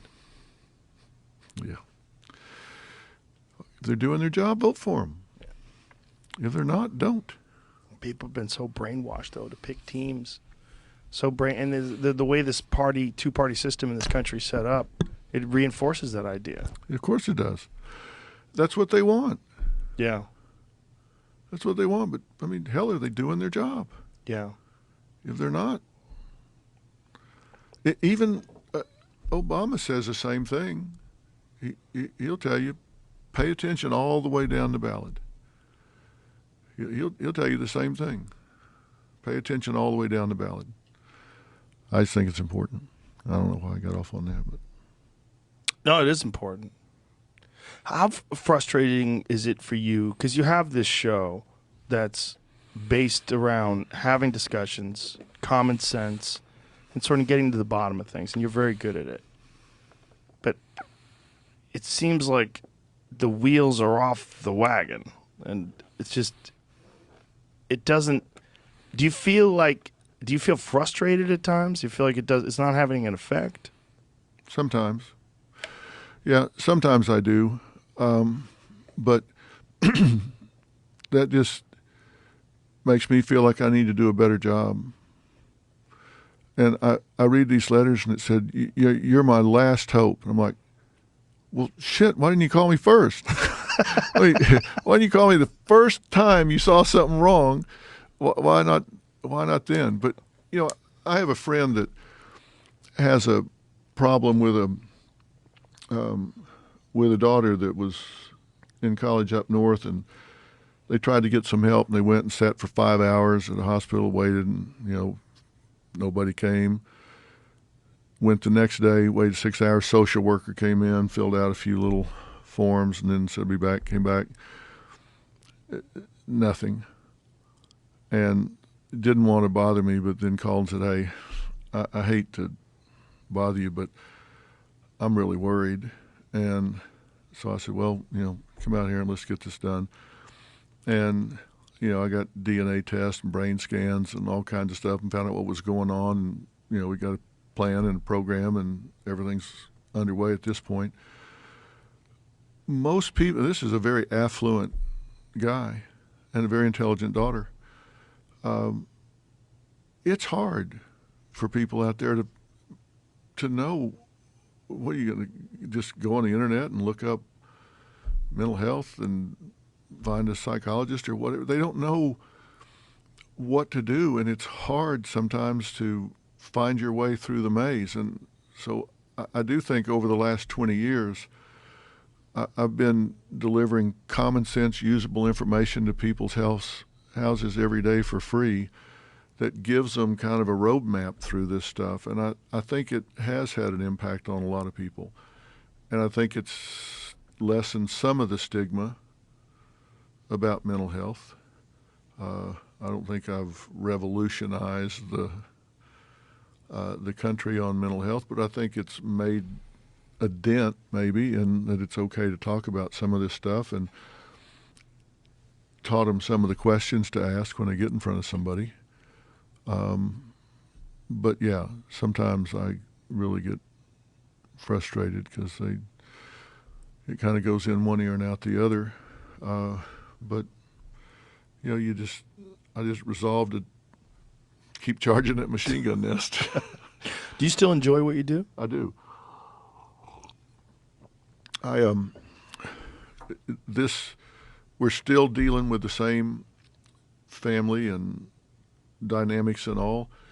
And this year, because some of the questions have changed, they're dealing with some of these issues like, you know, school shooters, school curriculums, internet bullying, things like that. They're different challenges, and that's revitalized me. And I was very excited to start this season because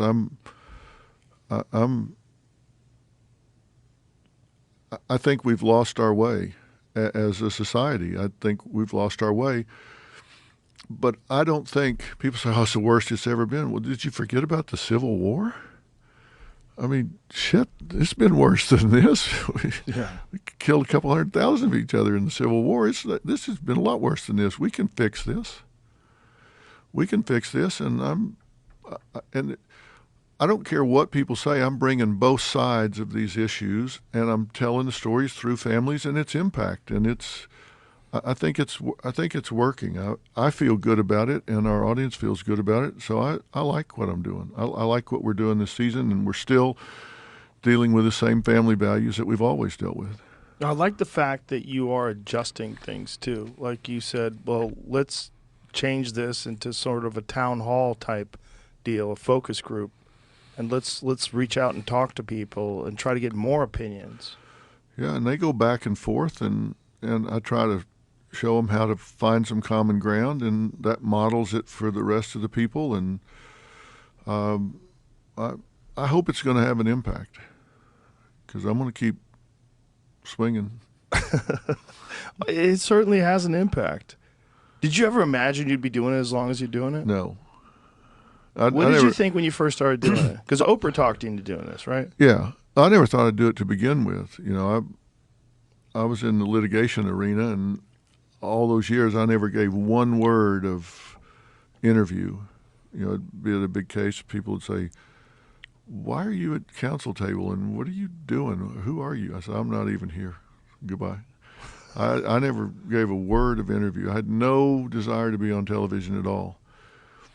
And so I never had any designs on it, never any idea of doing it. But then I started doing Oprah and did it every Tuesday for like 5 years, and then started doing this, and now we're in our 21st season. I think we're the longest running show on Paramount lot. Been in the same stage for all that time, and I didn't. I had no idea how long it would go or how long I would do it. But I enjoy it. You know, not every day. You know, some days you don't feel like doing anything. But I've got a great team. I really have a great team. I've got the same executive producer, Carla Pennington, that's been there since day one.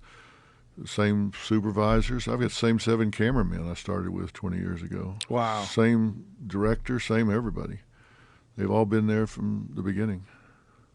That's pretty incredible. So, yeah. Hell, I got the same secretary for 45 years. You can't call them secretaries anymore. I've got the same office manager. Is that one of those words they put up, secretary? Yes, I think so. You're not allowed to say that anymore? No, wow. She doesn't mind, but I think whatever. I got the same office manager for 45 years. So it's, yeah, we got a good team. And it makes it really enjoyable.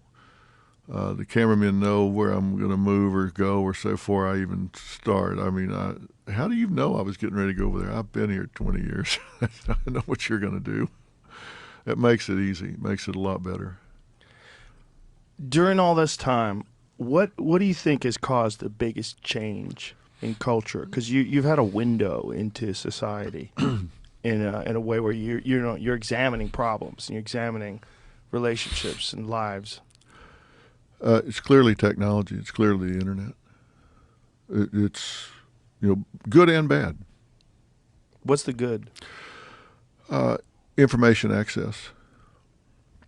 These kids that I'm saying are going to college and complaining about professors and all.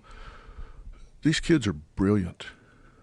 These kids, these college kids today, and a lot of them follow me on the internet, and I've got billions and billions of views on the internet, and so I interact with those kids a lot. They're smart. They're not lazy. They're smart. They just need some other experiences, but they're really, the stuff they can do in their heads is just, it's astounding. So their information access is like, we're talking about stuff. He's pulling it up before we're at the end of the sentence. Yeah. And he's throwing it up over here. You and I couldn't do that 20 years ago. Right. And we're not even at the end of the sentence, and he's got an article up and graphs and everything like that.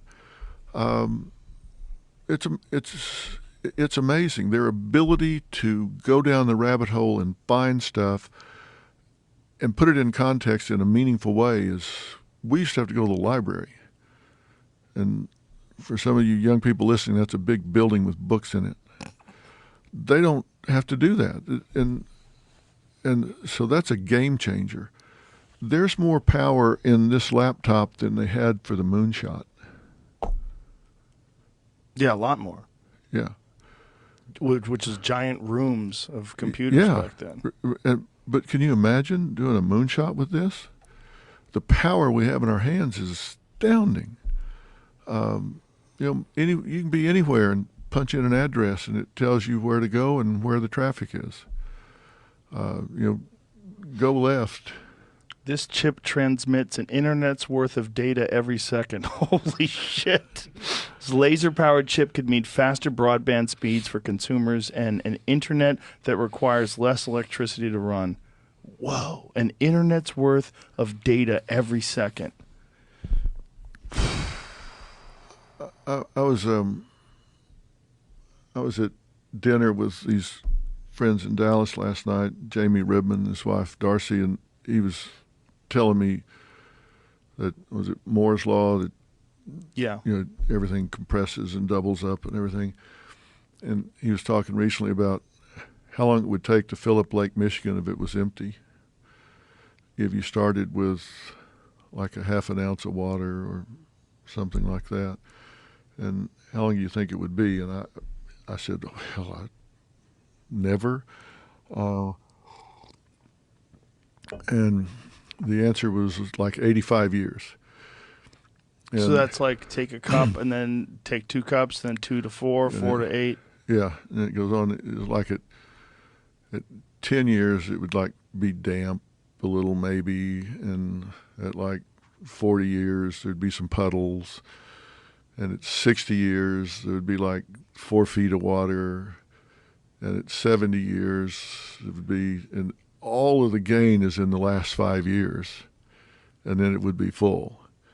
And that's what's happening right now. We have so much information that it's doubling up so fast. God only knows when your daughter and Jay's daughter are 21, Right. What in the world's going to be going on? Because if you take everything we know now and double it up 4 times between now and then, we won't even recognize the world. Right. And so that's the positive, the ability to, and it's going to be in medicine and diagnostics and all that sort of stuff. Now, how we're going to pay for all these people that live to 150, I don't know.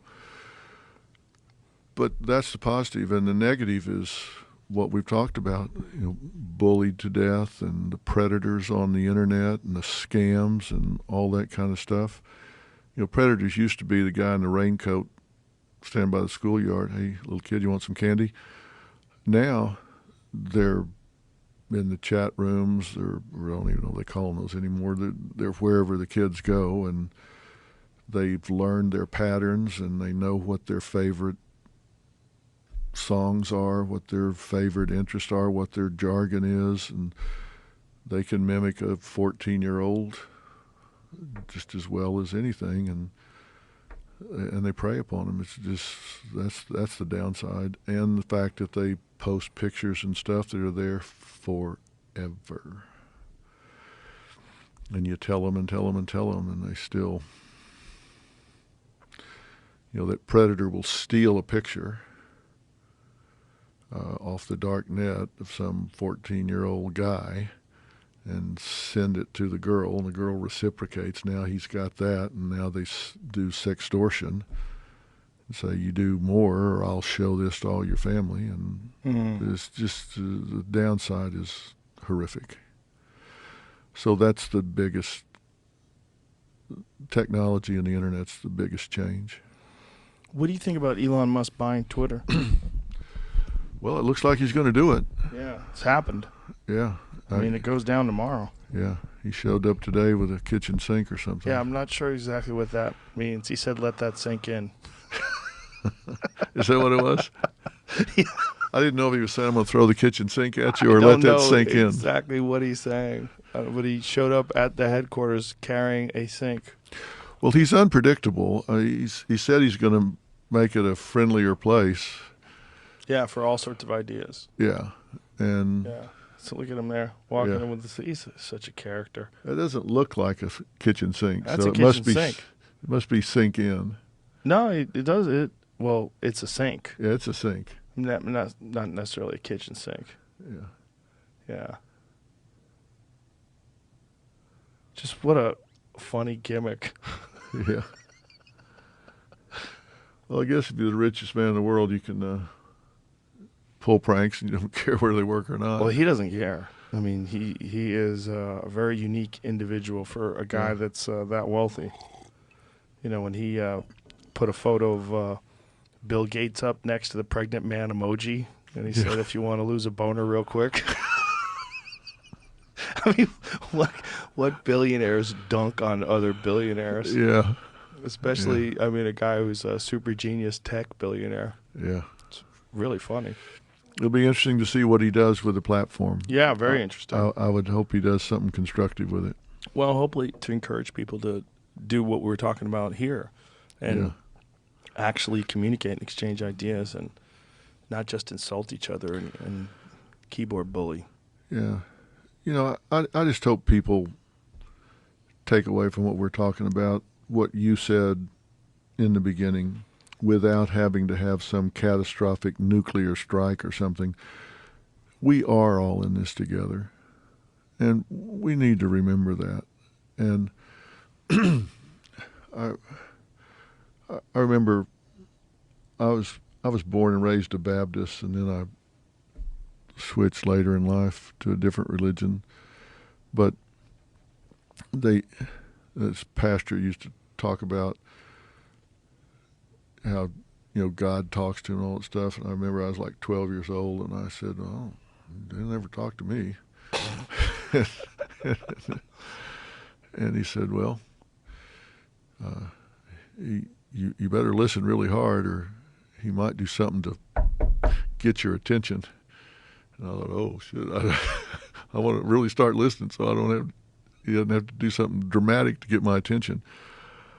I really hope we wake up before something happens to really get our attention and remind us that we are all Americans. Do we need to get shock therapy, or can we all just say, you know what, enough's enough and too much is too much? We're all Americans. And even if we're not, we're all human beings. Yeah, and I have no idea what your political leanings are. You have no idea I could care less. You're reasonable, you're commonsensical, and I hope I am. And it doesn't matter. We're in this together. I think you want everybody to be healthy and happy and prosperous. I want everybody to be happy and healthy and prosperous. Every time a new show launches in my space, I send them flowers and wish them well. So That's beautiful. Come on in, the water's fine. That's great. That's a You know? great attitude. It is. Come on. You know, what? Not everybody's going to watch me. There's plenty for everybody. I do. I send them all. I Listen. completely agree with that sort of thinking. Yeah. Good luck. Yeah. You know, it's a rising tide, right? Yes. Lifts Yeah. all boats. This is. I wish everybody success. As do I. And I find it very disappointing when someone doesn't think that way, when they have that famine mentality. Yeah. It really shocked me when I got into this business and everybody was like, "Oh, here comes the enemy." Oh, are you kidding me? They asked me to come on the show. Sure. I'll go on the show. I'll go talk to them. Come on my show. I don't care. We do stuff together. Steve Harvey and I used to split show. We do a half hour on his show and a half hour on my show. We'd go That's back great. and forth. Yeah. We'd have competitions and stuff and do half on his show and half on my show and stuff. We were on different networks and competing shows. We didn't care. And got to be really good friends over the years. He's a lot funnier than I am. You better be. Yeah. It's professional. Exactly. Well, listen, Dr. Phil, it's always a pleasure to sit down and talk to you. I appreciate you very much. You're a very rational, logical thinker, and I think the world needs more of that, and I'm glad you're out there. And I'm glad you're still swinging. Yeah, I'm going to keep swinging. I'll go down swinging. They'll never take me alive. Joe, thanks for having me. Let's do it again sometime. Absolutely. Thank you. All right. So, Bye, everybody.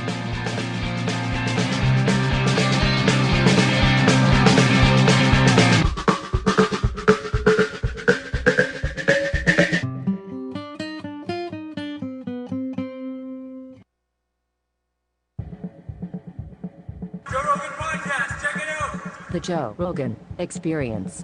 Train by day, Joe Rogan Podcast by night, all day. Hello, Bridget. I'm back. What's happening? I had a baby. You had a fucking human. I You made a know. human in your body. It's so crazy. What does it feel like making a human, just living a normal life, being a human, to actually, like, what does that transition feel like? A man will never know, contrary to Twitter.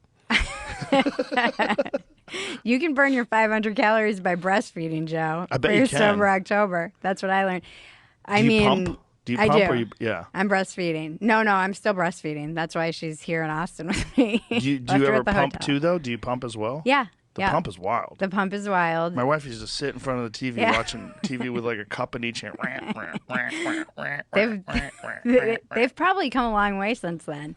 Have they? Yeah, you can like wear them and just go out now. And it just makes They have little like cups. It's crazy. little reservoirs. Yeah, the one I have is I think it's called an Evie, and you can just it's like to go, all the stuff like for Do you have, women like, a is like trough under that catches kind it. You they're like sloshing around. little they're really cool, and you Wow. can just be on the go, so you're not chained to like the pump like you used to be. Can you hit a pause button Yeah. and unscrew it and like put it in like a freezer bag? Yeah. Wow. Yeah, they're advanced now. I mean, oh God, I've eaten so much humble pie, I think, since I became a mom. Because you have that, like, everyone's like, you'll understand when you're a parent, you'll understand when you have kids, and you're like, shut up. Because it's when you can't know until you know. You can't know. You can't know. That's why I think it's radicalized me too more in many respects. Like the stuff around kids in our culture right now, I'm like a one single issue person now. I'm like, these kids can't know what they're doing. You can't influence them that way. No. No, And it's like, it's not informed consent because you can't know until you know. Right. Especially about having a kid. You can't know what it's like to breastfeed until you breastfeed. I'm sorry. You can only guess. You can guess. And I'm Yeah. sure someday they'll be able to simulate it and have like, but it's so, I mean, the whole pregnancy I had a lot of anxiety. I think I just was so worried about this little human. And I think as a woman, you carry that mostly yourself until the baby comes out. And then if you have a partner, you're sharing some of that, like, oh, I hope they don't die with your partner. Yeah.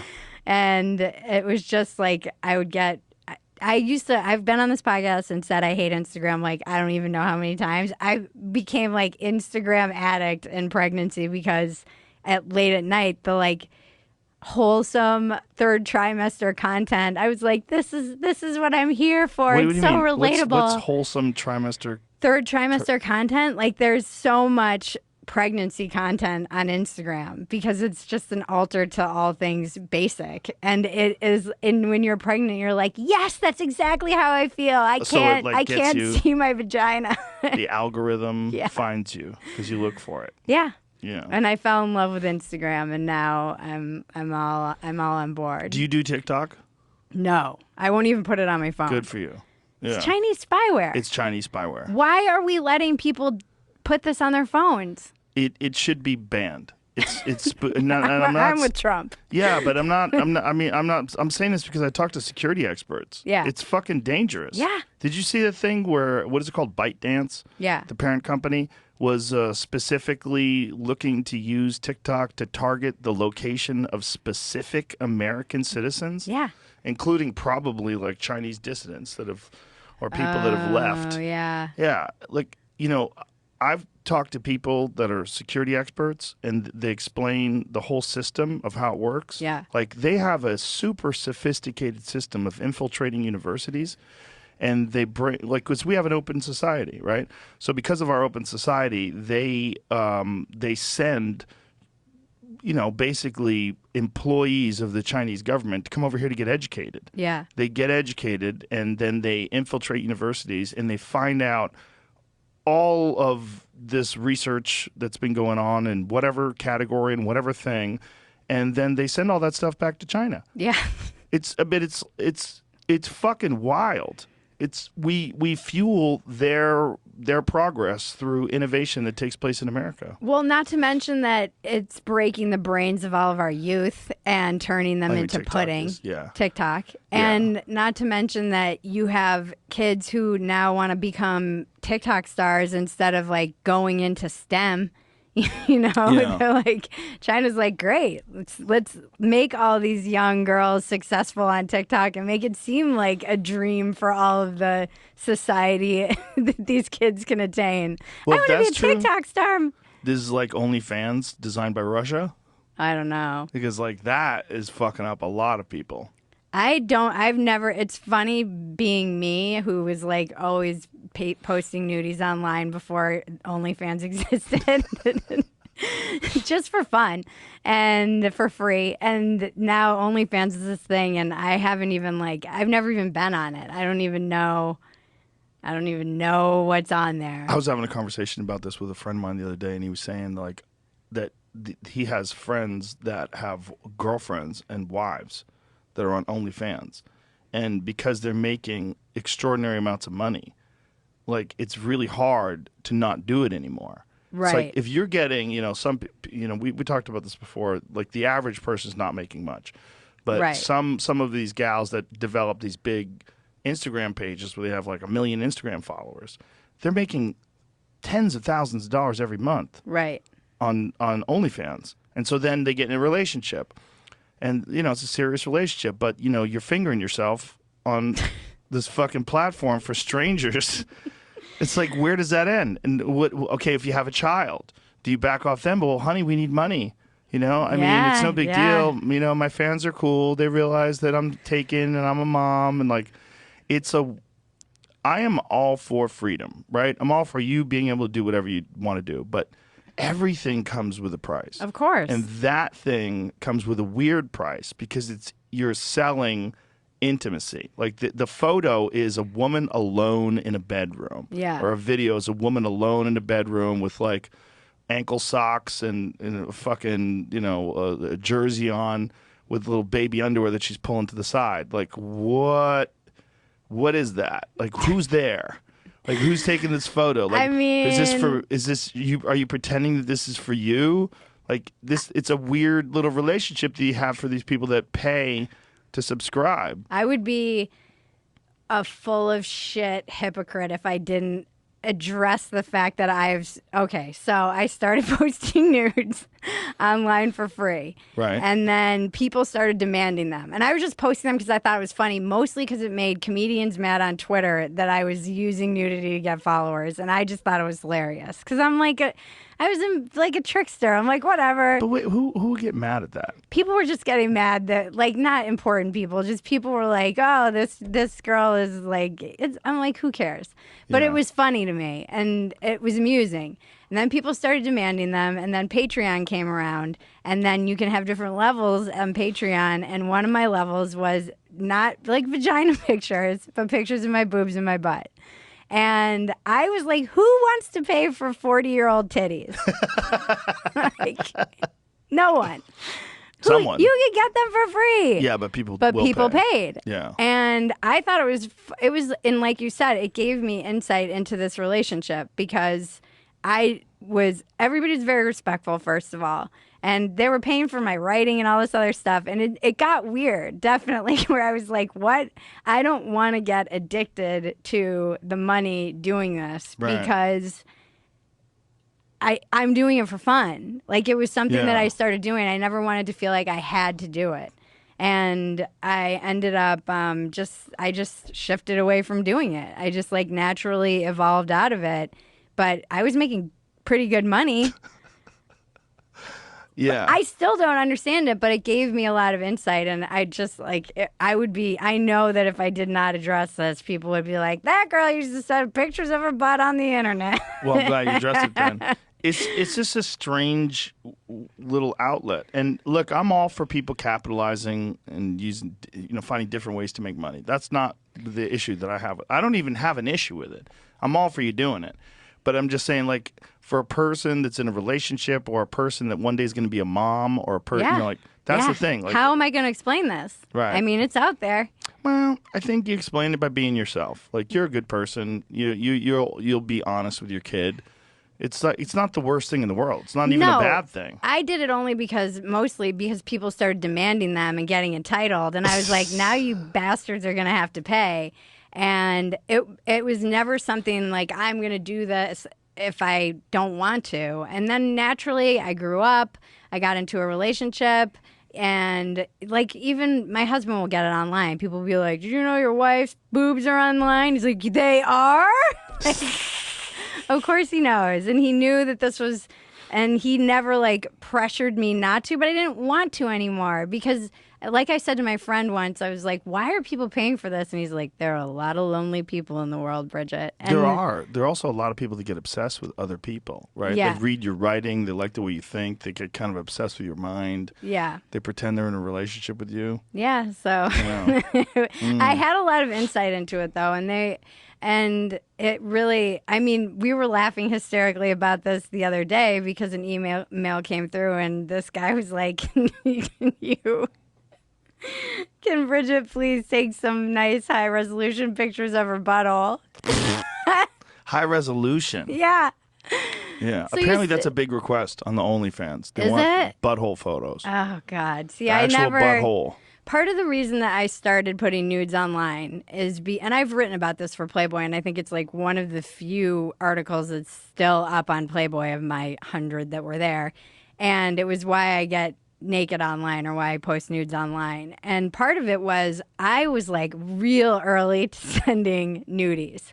I would take a picture with a digital camera, upload it to my computer, and then send them via email to guys. I mean, I was probably like 23 when the technology became, because I thought it was fun and flirty. And then I realized like, oh shit, this is out there. And I didn't want anybody to have like the power over me that they could hold that over my head ever. Even though I was a nobody, I don't know what I was thinking.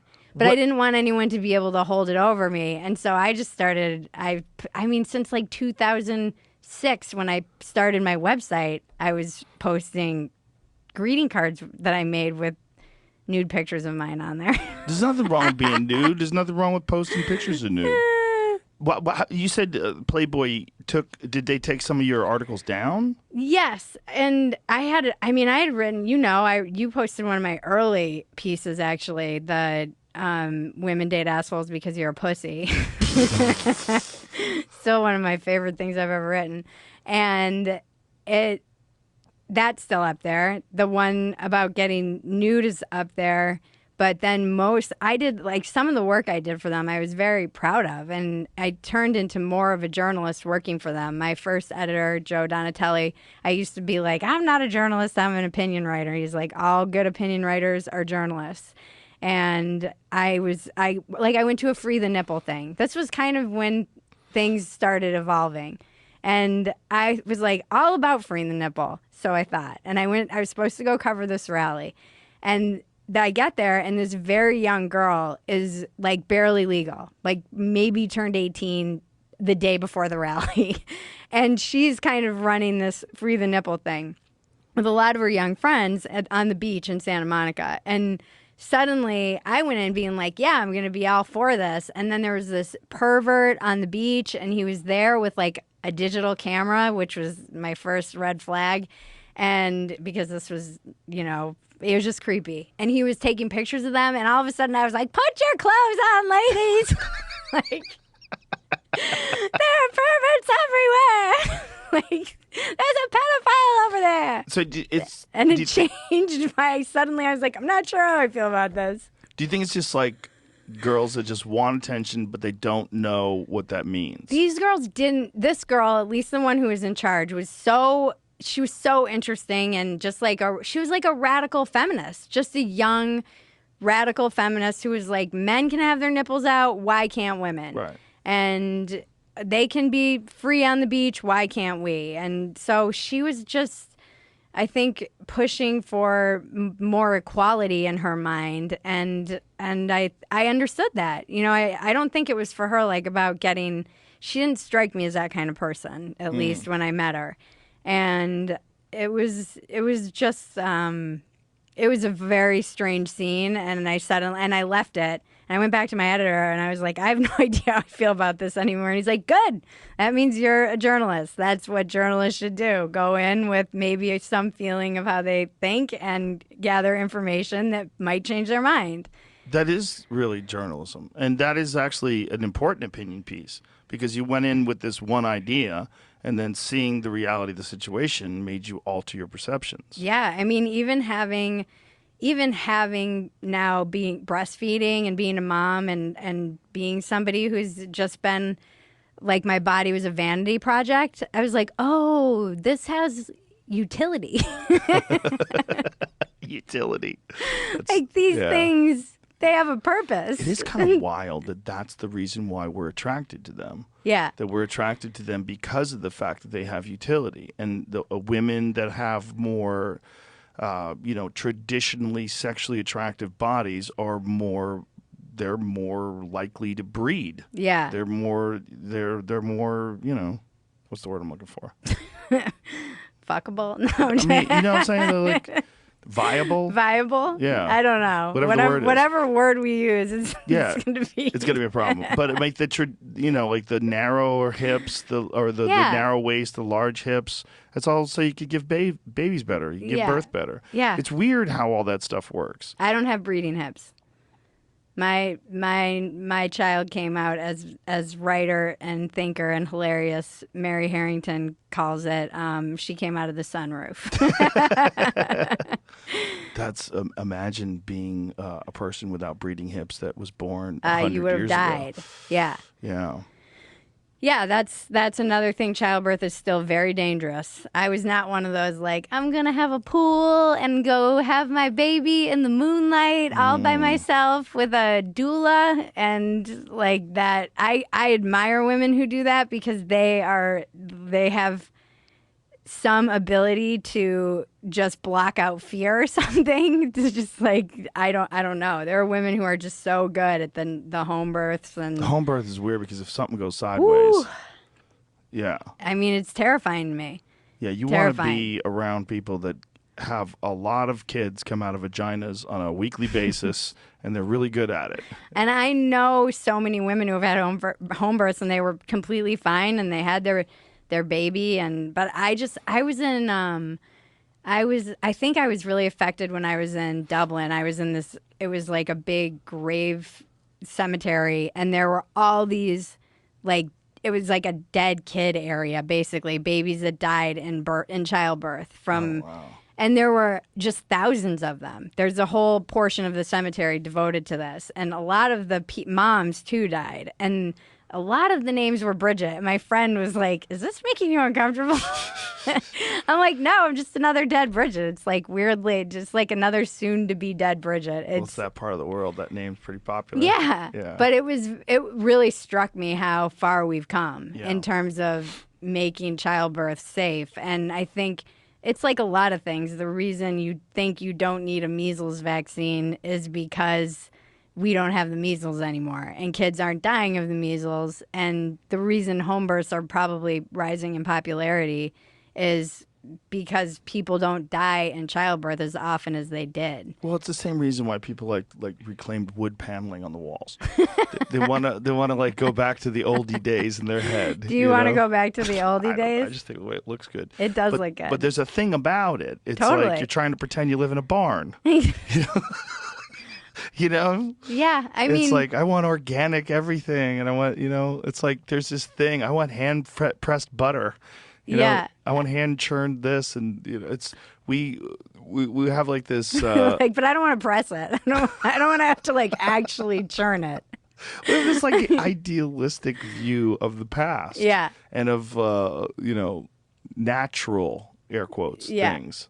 And there is something to be said for it, but it was very time consuming. People are getting like their churned butter like postmated to them now. But even like a natural birth in a bathtub, I'm like, listen, let's be real.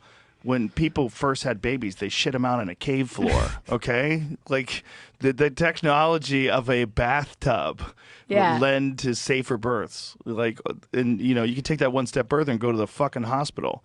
Yeah. Yeah. I went to the hospital. Go to the hospital, please, kids. Imagine doing. I don't know. Some people, you're going to get a lot of pushback on that because there's a whole. I know. There's a whole movement, a home birth movement, and but when you actually I went down the rabbit hole of the numbers, and when you look at the actual statistics, I'm like, do these people not look at the statistics? I think it's like 50% of them end up going to a hospital. The ones, because so much can go wrong. I think you first feel the vagina tear pain, and you're like, is there a way you can stop this from happening? The Ring of Fire? That's what they call it. The Ring of Fire when the baby's crowning. Oh. Yeah, no, it's crazy. And I there's so much pressure too, I think. Like, you're less of a woman if you... It's weird. If you get the painkillers? No, if you get the painkillers, or if you get a cesarean. God. Because really, yeah, there's like a lot of competition. I think in the it's a weird, like my birth was more natural than your birth out there, and I think there's a lot of pressure on women to try and have as natural as a birth as they possibly can. And many women go into with their birthing plan. My OBGYN laughed at me because I was like, my birthing plan is me and the baby live through the birth. Like, that's it. He's like, honestly, that's the best birthing plan to have. But so many people go in with a birthing plan is a thing now. And they go in and they're like, I don't want any drugs. And like in 4 hours, and they're like, give me the drugs. Give me the fucking drugs. I don't think you could possibly imagine what that pain is like, I guess, until you experience it. I have a lot of friends who have gone bareback with no painkiller and just rugged women. Yeah, they actually, most of them are from the Midwest. Like they're my friends hardy. From Minnesota. They're hardy. They're just badass in that way. I just know myself. I know my mom had 5 C-sections. So wow, what is that like after the 5th one? I don't even know. What's that road look like? They'll let you. Yeah, I don't know if they'll even let you do that anymore. I'm not sure. Well, how would they stop you? I don't know how from they'd stop you, but because you can't have vaginal birth after you have a C-section. Well, right? you can. It's called a VBAC. It's a vaginal birth after cesarean, and so nowadays you can, and women are often do. When did that change? pretty recently, I think. And it was like a lot of the thinking around it changed, that you don't have to, it's one cesarean doesn't necessarily mean you have to have a cesarean. I think a lot of it depends on like how long ago you had your cesarean. Whether it's all healed up. Yeah. Yeah. How does your abdominal area feel? Does it feel like it got cut open? Well, because they move the muscles. Yeah. So there's definitely some weakness. I've been just trying to, I started doing kind of like core rehab right away just because I knew it would go into my back carrying around the baby. And a lot of people I know have just back issues after cesareans. And it definitely feels like, especially like the lower abs, I have a harder time engaging them. And it feels weaker, obviously. It was 6 months ago. So, and I have a scar. She was big. She was like almost 9 pounds. She came out like, wow! 9 pounds, that's a solid dumbbell. She's a. How much did you have, like, if you look at your like the baby's 9 pounds, and then how much other stuff is in there? What's the weight of all the the placenta and everything? Apparently my placenta was like abnormally big too. He was like, "Good job. The placenta was huge." And does that mean you're healthy? I don't know. Maybe. I mean, I'm 40. I had a baby at 43 years old. And I want to be clear. That's a buzzer. Yeah. I'm convinced it was like the last egg. I want to be very clear that it was a miracle, because I think people will hear my story and they'll be like, "Oh, I can wait." No, don't wait. Don't wait. Even if you get your eggs frozen, even if it's still so much harder the older you get, not to mention, if you look at the numbers for chromosomal abnormalities, it all goes exponentially up the older you get. And men need to know that it goes up for their sperm as well. It's not simply the woman's age. Like, I had a conversation with a friend of mine who was 49. He was thinking about having a kid. He's like, "Oh, it's really more important that the girl's younger." I go, "No, it's not. You need to read." Like there's issues when men are older and they start having children. Yeah. And as you get into your 50s and 60s, and there's guys out there having babies in their fucking 70s. I know. Look at Mick Jagger. I know. He shot a live one in there a couple of years ago. I know. But he's Mick Jagger. He seems like he's pretty youthful. Do you know he's the same age as Biden? He's out there dancing and doing splits. We saw him at CODA at the Circuit of the Americas here. The Stones were there. It's crazy. It was like a psychedelic experience. I was on drugs. I was sitting there watching. I can't believe they're there. That's really Mick Jagger. That's really Keith Richards. They did sell their souls to the devil. Well, they're old as fuck. I mean, they look 79. Yeah. But I mean, it's just knowing the history of the Rolling Stones and what they've gone through, and to see them out there still touring. He works out every day. He has 2 trailers that are just his workout equipment. Have you ever seen the Rolling Stone art exhibit that was going around? I think maybe I don't know, I feel like it was 2016. It was in London, then it came to the States. It's amazing. It takes you through their whole history, and those guys were selling out stadiums in the 70s. Yeah. I think 50 fucking years ago. Who is it that has Mulaney? I think has that great bit about Mick Jagger where he talks about just how can you be normal? I mean, I love your stadium videos, and I was like, how are you normal after that? But how are you normal if you're Mick Jagger? I don't know. 50 years of that. But I think that becomes your normal. Well, of course, like anything. That's all it is. Yeah. Like Mick Jagger was in Austin. He went to bars and shit and played pool and was eating pizza. Amazing. It's like out there doing normal shit. He's so took photos, put it on his Instagram. I'm here at the pub. Like he's just like going out. He has so much vitality, though. Yeah. He really is. I mean, I understand him having a shooting a live one out at 70 because he seems virile to me. He's got that kind of. Look at that. It's insane. Look at that. That's insane. I That's saw them crowd. when I was in high school, which was over 20 years ago, and they were old then. That's in 75. Yeah. So that is, where is that, in Cleveland? Is that what it said, Jamie? Yeah, Cleveland. What is the arena? It's like a baseball. I mean, that's where the Indians and the Browns played back then. Look how many fucking people are in the crowd. Look at the floor. I know. Just the floor. It's ants. That's got to be 100,000 people, right? That's crazy. Doesn't that look like 100,000 people? And that's in 75. Wow. Wow. Yeah, no, it's crazy. And every like 20 years, he upgrades and gets a new wife. That's what you can do when you're Mick Jagger. Oh, we've had a good run. Yeah, look at that fucking crowd. no, 81. it's crazy. And they're still so Wow. good. Yeah. Oh, the show they put on was phenomenal. It Yeah. was phenomenal. I'm sure. And then we hung out with Roger Waters. Like Roger Waters came, and then we saw him in Austin. Holy shit, is his show good? Yeah. It was absolutely the best live show I've ever seen in my life. Oh, wow. It's incredible. What made it the best live show? The visuals Oh, that okay. go with the performance. He has these enormous screens. And he's the only guy I've ever seen that can successfully integrate a real message in with his music that coincides with the music and enhances the experience. You don't feel like you're getting preached to, because that is really who that man is. Right. And his songs, these brilliant songs that, span decades, he sings them and has his band play them while these immense visuals. And I was told that it was the largest, heaviest stage set in the world. Wow. It's insane. Do you have photos from that?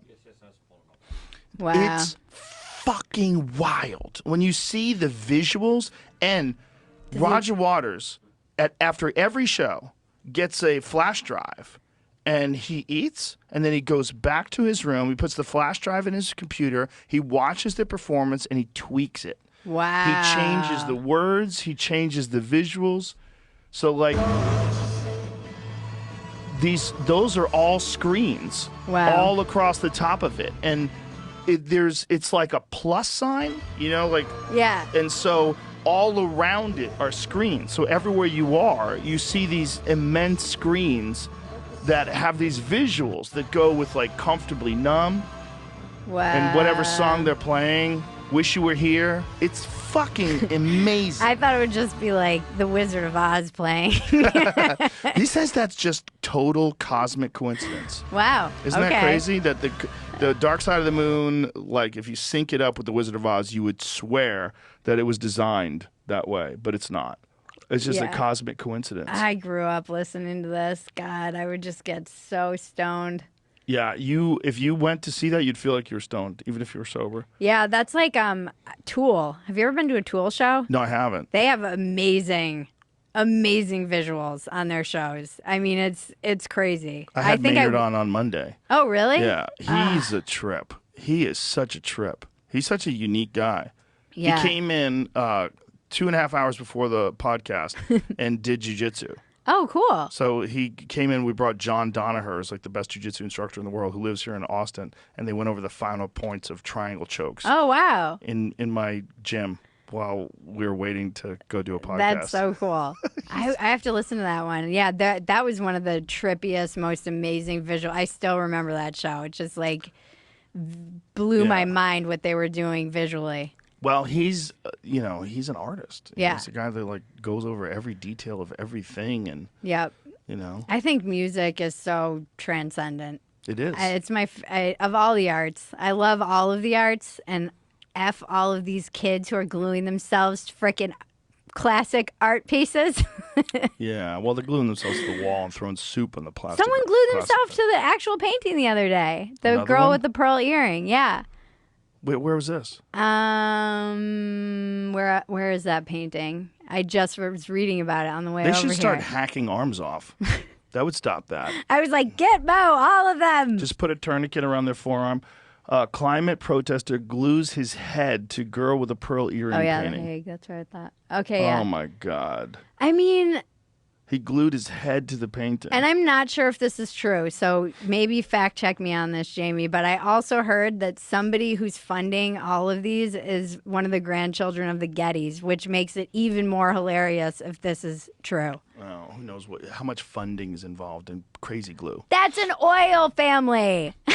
Like, if Yeah, but I'm that's saying it's just crazy so glue. funny. No, I I know. mean, but how much funding is involved? But they're climate activists, all these people. So it's just Getty oil fortune heiress helped fund climate activists who have target artworks in museums. it's hilarious to me. Like, you are rich because of oil. She looks like the type of person who'd fund that. She looks angry. She's Maybe she smiling, was but angry to be born to like into Does she have such a wealth. biohazard tattoo on her left arm? Oh, Christ. It does say biohazard. Oh, my God. There's just something. You see what they did at the Porsche Museum? Where they were like mad that they didn't get buckets to poop in. No, they glued themselves to the floors, Yeah. and the Porsche people just shut the lights off and left the place. Fuck off. I thought one of the guys was mad. Maybe this was another place. No, they couldn't go to the bathroom. Yeah. They wanted somewhere to go to the Where bathroom. they're supposed Look to- at that. Glued themselves to the Porsche Museum, but needed to go potty. Staff simply left, turning off heat and lights rather than calling the police. Good for you. Good for you, Porsche. It's so fucking dumb. It's like we keep starting the conversation. Like the conversation's already happening. We shouldn't even be giving them attention, Yeah. honestly. No, it's a symbol of this TikTok generation. Yeah. It's a symptom of all this nonsense that you're seeing constantly online. These people, they're trying to get attention with the least amount of work possible. Yeah. I'm like, go clean up a beach. Yeah. Yeah. Do something productive. If you care about the climate, I'm always screaming about this. Like, get a bunch of, organize an international clean up the beach day. Take pictures of all the garbage that you collect Yeah. all over the world. Post TikToks about it. I can be an activist. But do something. Yeah. It would be moving to see how much garbage is on the beach. The girls who threw the soup at the Van Gogh, they went on Patrick Bet-David's podcast, and know who that he's a brilliant guy, and he asked them, "May I ask what your pronouns are?" And she said her pronouns are she, he, they. I don't understand. You don't have to. That's perfect. It's perfect. That's nonsense. I don't understand. You're she, he, and you're a they. So you're plural. You're masculine, and you're feminine. You're basically a god. I don't get it though. Fucking, you don't have to get it. They're I don't 20-year-old kids. get it. They just want attention, and they're so happy they're getting attention because they think they're fixing the world by gluing themselves to the wall. I would agree, except it's all been institutionalized. Like people have to put this in their corporate, emails that they're sending to you. They have to like there's policy being written in Europe about energy because of Greta. It's not like, oh, look at these crazy kids and their crazy ideas, and it's somehow being captured by they're capturing institutions. Well, it's the thing du jour, right? It's the thing that Current people are thingism? yeah, it's the thing that people are told they have to concentrate on now. But there's still policies and stuff that are Yes. So yes. it's still having real life ramifications. It's not like we're like, oh, those crazy kids. It is having real life, but it also there's overcorrections and then there's balances, right? Mm-hmm. Like there's a guy that I'm going to talk to that is covering cobalt mining, and cobalt mining is horrific. I know. It is horrific, and it is in all of our electronics. It's like one of the things that I've been saying about all these people that are tweeting about injustices on the world. They're doing it on a phone that was made by slaves. Yeah. Like if you go down as far as you can go to find what's the source of the stuff that is in the phone that makes it work. It's sourced by slavery. All these electric vehicle batteries too. Yeah. I mean, what are we going to do with all the technological waste? What do we just like take computers and what do you do with your old computer? Well, what do you do with all? There's a lot to do. Like I would imagine that this is an opportunity for someone to innovate and come up with a way to recycle that stuff and use it in a way. But then I was reading about recycling the other day. I went down a rabbit hole the other day because I was reading about birds that are swallowing like bottle caps and stuff like that. Okay, it's a giant issue. Yeah. And so then I went on a rabbit hole of seagulls and what cunt seagulls are. Yeah. And seagulls swallowing rabbits and swallowing other birds. It's like seagulls are monsters. No, they are. They're fucking monsters. A seagull on the beach out east swept down and took my cousin's sandwich out of her hand while she was eating it. This is a true story. That's little. They'll eat your kid. If your kid was small enough, they'd swallow your kid. I mean, they're literal opportunist monsters. Yeah. The worst is pelicans.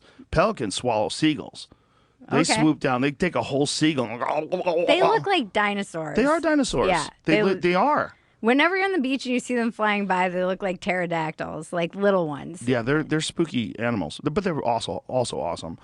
So then I went down this rabbit hole of recycling, and Do you know that like it's somewhere in the neighborhood of 5% of plastic gets recycled, even though you say recycled? Yeah. Like you put it in a recyclable bin. How much actually gets recycled? Very, very little of it. One of the first articles I ever read in the New York Times Magazine back when it was good, I was in high school, and there was a whole article about how recycling is basically bullshit. Yeah, it's basically bullshit.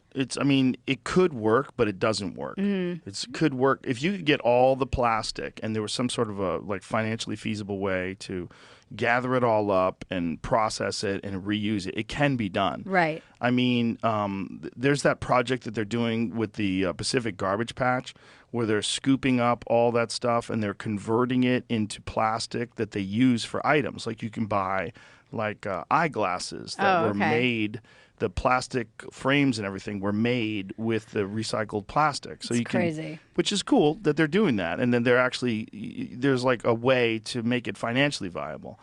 But overall, most of the plastic, single-use plastic, like bottles, water bottles and stuff like that, it's not being Like recycled. Yeah, we stopped using water bottles here. We have a water filter now, and then we have these steel cups. And I'm contributing, man. I'm glad. But meanwhile, I drove an electric car.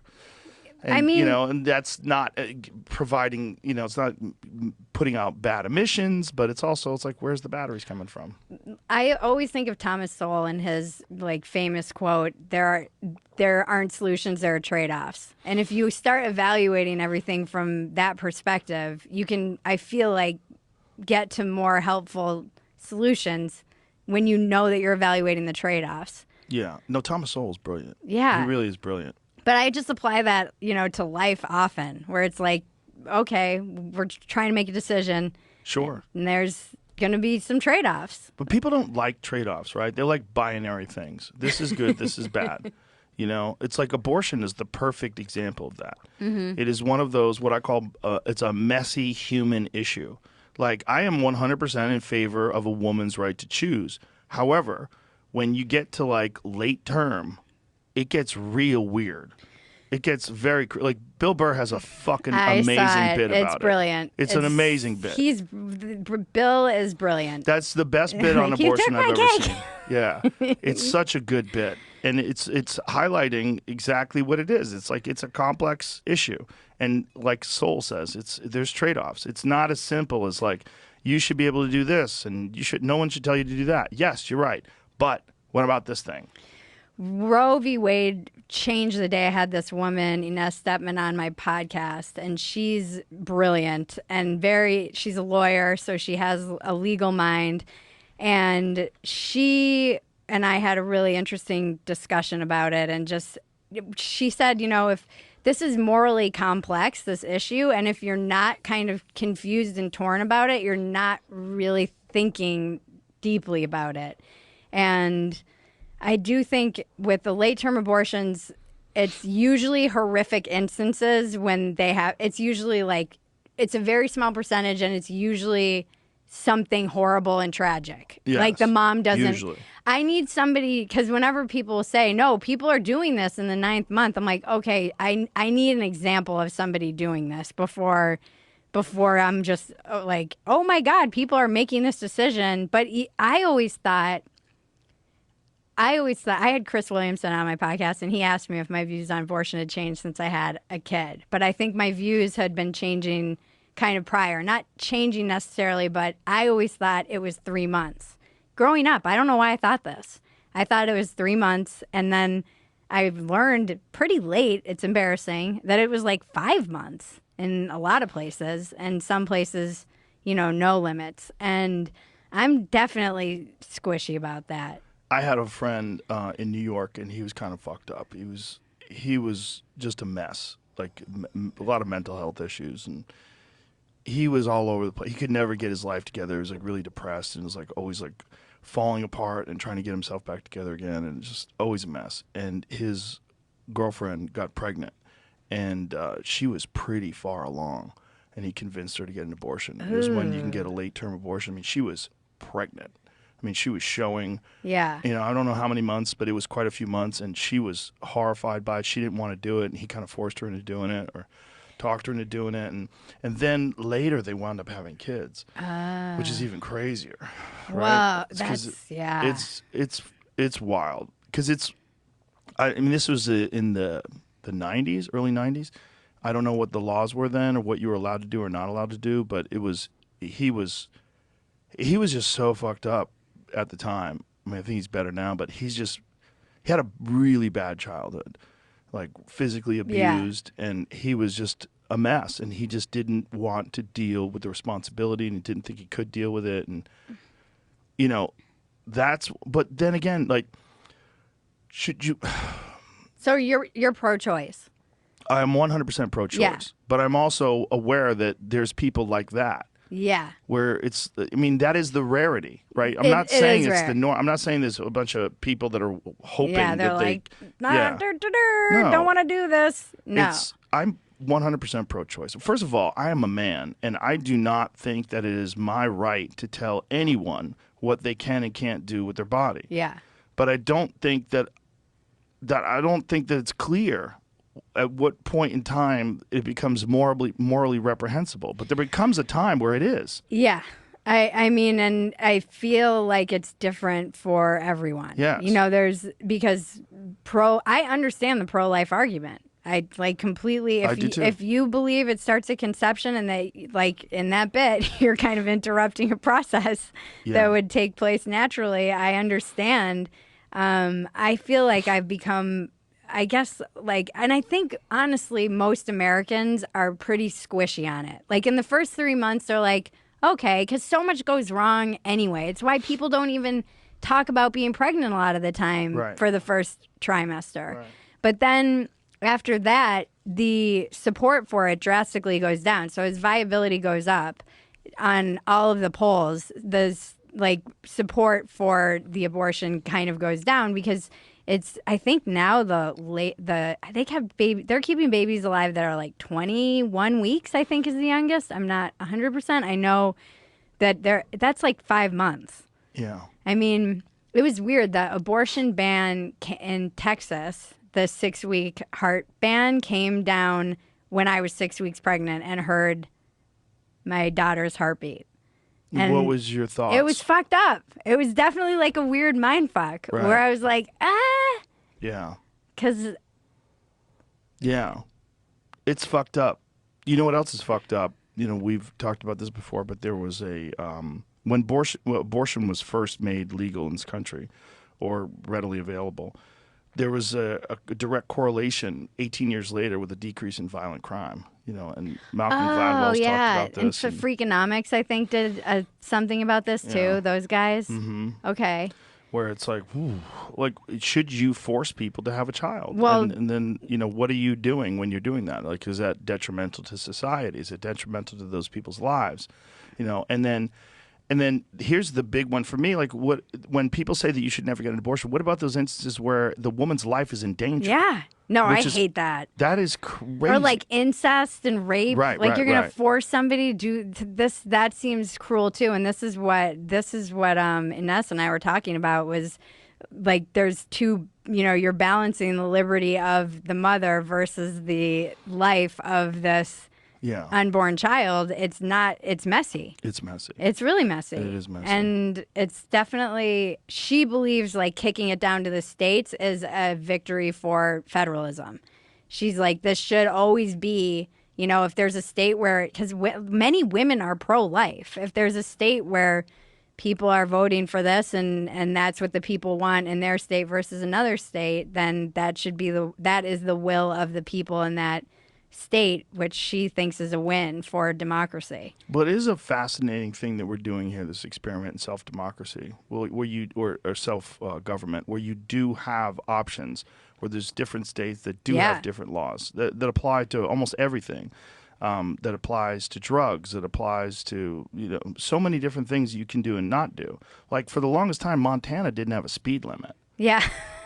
They're like, who gives a fuck? It's Montana. Yeah, but they had to. I think federally they had to change it at one point in time to get funding. Yeah. But I remember that a friend of mine used to register his cars in Montana.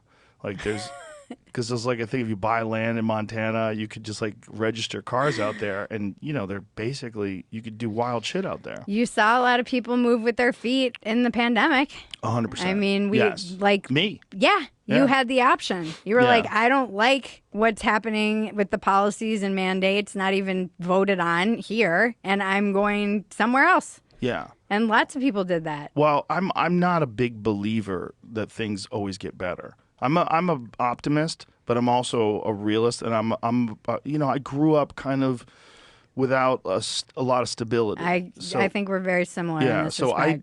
I see danger coming, and I'm like, I gotta get the fuck out of here. Well, you guys Yeah. can stay if you want. I hear wolves. Yeah. And some people are like, wolves are my friend. I'm like, listen. Excuse me, they identify as. Yeah, I think it's great that we have these options as opposed to a place like Australia where you were fucked. Like you had to obey the law of the land, and now we're finding out that law of the land was based on bullshit. Canada. Yeah, Canada was the worst. Still. And did you see that woman from Alberta that is she's a politician, and she's talking about the deal that they made with the World Economic Forum? She's like, what the fuck are we doing with the World Economic? Why are we doing that? I want to get out of that. Yeah, all that stuff seems so crazy to me. A lot of it. But it is such a blessing in this country that you're able to Yes. to see that. I think that I was just talking with a driver on the way over here about how like some things are so instinctually ingrained in us, and during the pandemic and unrest, people were like, I need land. Yeah. Land. I need land, and I need to grow my own food. Yeah, and bread. Everybody was making bread. Yeah. This Well, is some like ancient shit that gets triggered. You're like, I need land and bread and food and dig my well deeper so that I have water. Yeah. Duncan sent me a photograph during the pandemic of the meat aisle at the supermarket that he goes to Yeah. in like Silver Lake, and there was nothing in Yeah. it. There was nothing in it except like vegan meat. Yeah. There's stacks of vegan meat, but My husband was working at Trader Joe's through the whole pandemic almost, and he would send me pictures, and he was like, this is a really good experiment in what we shouldn't be stocking at Trader Joe's anymore. yeah. Because it was just like the things that were left over, like chocolate hummus. I didn't even know they had it. I don't think they do anymore. Well, people they buy that stuff because they think it's healthy, and they're being hoodwinked. That shit is the seed oils is what's in that stuff. Seed oils are some of the worst fucking things your body can consume. And what? Seed oils in those vegan patties and vegan beef and all. There's so many products that have seed oils in them, and there's another rabbit hole I've been going down lately about Jesus. seed oils. Paul Saladino sent me something that there's some sort of here. I'll send it to you, Jamie, so we could parse through this. But there's some sort of a correlation between seed oils and macular degeneration. Look, it causes inflammation, and inflammation is fucking terrible for you no matter what. And they're not designed. They were initially made, and this is something that we Max. How do you say his last name? Lugaver. How do you say it? Like That's what I even would say, yeah. sunflower seed oil? Sunflower seeds terrible for you. But don't they use this like in other cultures all over the world? Yeah, it's terrible for you. All that stuff was initially invented as industrial oil to like lubricate machines. Like grapeseed oil, fucking terrible for you. All that stuff is terrible for you. Here, dietary fatty acids, macular degeneration. Here, I'll send this to you, Jamie. Is your thing on? Your airdrop on? There it is. They're not designed for human consumption. Like for you to be able to get oil out of grape seeds, there's this horrible process. Like it was like, okay, we have these leftover seeds. What should we do with them? And like, oh, well, we can take them through this crazy process and extract oil from them. But you have to run through this ridiculous chemical process to take the smell out of them, and then. Yeah, here it is. I know nothing about this. It's not good. All that stuff's not good for you. Like, what's good for you is olive oil. I Olive oil use is great olive for oil you. and avocado oil. Great for you. Good stuff. Love it. Dietary fatty acids and the 10-year incidence of age-related macular degeneration. So the objective was to assess the relationship between baseline dietary fatty acids and 10-year incident age-related macular degeneration.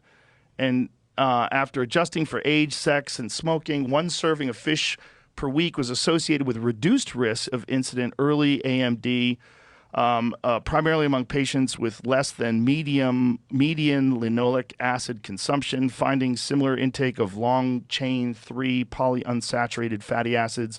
1 to 2 servings of nuts per week was associated with a reduced risk of incident and AMD,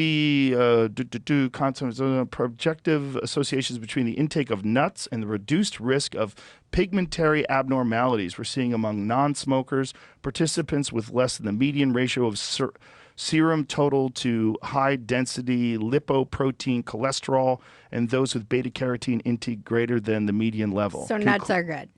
Yeah, nuts are good for you. I mean, there's healthy fats in nuts, and like the things that the things that people think of as healthy, like a lot of times are not necessarily healthy, and one of those is seed oils. The study provides evidence of protection against early AMD from regular eating fish, greater consumption of I don't know what that word is, 3 polyunsaturated fatty acids, and low intake of foods rich in linoleic acid. Regular consumption of nuts may also reduce AMD risk. Joint effects from multiple factors suggested. Google the negative effects of seed oils. When you go down the rabbit hole, first of all, they're all highly processed. In order to get oil out of a fucking grapeseed, like there's this massive process involved with that. These aren't natural foods. Right. Like olive oil, you press it. It's like a natural oil. And it's also like very good for your body. It's like a superfood. Yeah. The same thing with avocado oil. There's certain fats that come from vegetables that are like really good for you. But those aren't the highly processed ones that were initially designed as industrial machine lubricants, which is what's crazy. How industrial seed oils are making us sick. Click on that. You said you're having someone on to come talk about this? I had someone on recently. Oh, okay. How do you say Max's last name? The way you said it would be how I would say it. Lugaver. Sure. I don't want to fuck it up, but Max is brilliant, and we had him on, and he essentially broke it down. And he's a big proponent of olive oil, especially like extra virgin olive oil. Experts have presented several dietary culprits as possible explanations for rapidly rising rates of chronic disease in industrialized nations, including sugar and saturated fat. However, one commonly consumed food found in the diets of millions has received surprisingly little attention: industrial seed oils. Wow, they're in everything. In fucking everything. Everything. Contrary to what we've been told, industrial seed oils such as soybean, canola, and corn oils are not heart healthy or otherwise beneficial for our bodies and brains. In fact, plenty of research indicates that these oils are making us sick. What are industrial seed oils? Unlike traditional fats such as olive oil, coconut oil, butter, ghee, and lard, industrial seed oils are a very recent addition to the human diet. In fact, industrial seed oils, the highly processed oils extracted from soybeans, corn, rapeseed, the source of canola oil, cottonseed, and safflower seeds, were only introduced into the American diet in the early 1900s. Wow. How then did these oils come to occupy such an influential position not only in the standard American diet but in westernized diets around the world? I eat so clean. I'm Good for you. That's probably why your placenta was so big. I don't know. I didn't necessarily when I was pregnant. I gave into a lot of I just like any combination of cheese and bread. I am grilled cheese, mac and cheese, pasta, pizza. I just love it. But then when she was born, she had colic. And there's not really a lot of evidence, but there's a lot of kind Put that back. There's an old wives' tale that if you what you eat can affect their colic, because colic is a nightmare. Mm-hmm. And so I just cut out everything except for proteins and veggies, essentially. And Well, I think this is better overall for your body. Well, yeah, I mean... Here is vegetable oils and trans fats, which include soybean, canola, and cottonseed oils, as well as hydrogenated and partially hydrogenated oils, undergo extensive heat and chemical processing. By the end of that process, they are oxidized, damaged, and cause inflammation to all the tissues in our bodies, including our eyes. And this is about cases of causes of macular degeneration. All right, okay. To add insult to injury, these types of fats also make their way into most man-made and high-sugar foods, such as cakes, pastries, fried foods, salad dressings, dips, margarines, and coffee creamers, cooking oils, and more. Wow. That makes these food a double whammy of inflammation for our eyes. The exclamation point. I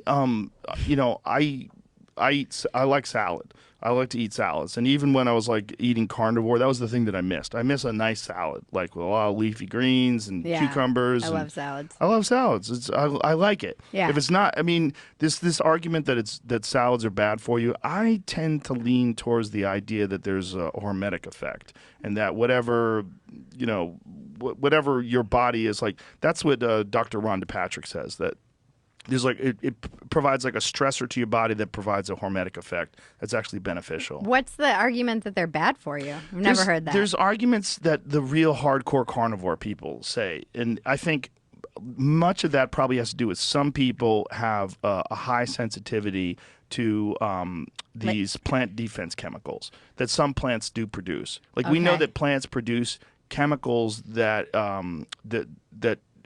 they're trying to avoid predation. Right. So like certain plants, like if you play a recording of caterpillars eating leaves next to plants, they will change their chemical profile. Wow. And it makes it less delicious. So it makes they will literally release chemicals that make their leaves taste like shit. Okay. To the point where they've done these studies where they found that giraffes that are eating certain trees, I think it's the acacia tree, and they're eating it upwind. And so as this smell and the sound goes downwind, there's some sort of communication that we don't totally understand amongst plants, but the trees downwind become inedible. Everything is a miracle. It's fucking wild, but it's like that's nature preventing. Look, the way that Paul Saladino describes it, and I don't totally buy into all that he's saying, but I think a lot of what he's saying makes sense, is that animals, which are almost all edible, their defense is they run away. Mm-hmm. Plants, they can't run away. Mm-hmm. So what they do is they release these plant defense chemicals. Okay. Some people are highly sensitive to these. Okay. And when you take those into your body, some people, when they eat certain plants, they have reactions. But I think that's like what kind of reaction? Their body, they have like an autoimmune reaction. Oh, okay. Like some people that are on like high vegetable, high oxalate diets, high, leafy greens and stuff like that. Some people have reactions to them. Mm-hmm.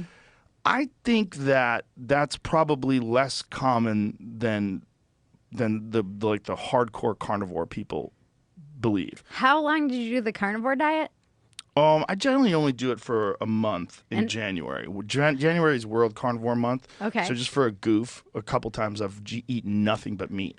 Like one. Did you get the meat sweats? Is that a real thing? No, I got the meat explosive diarrheas though.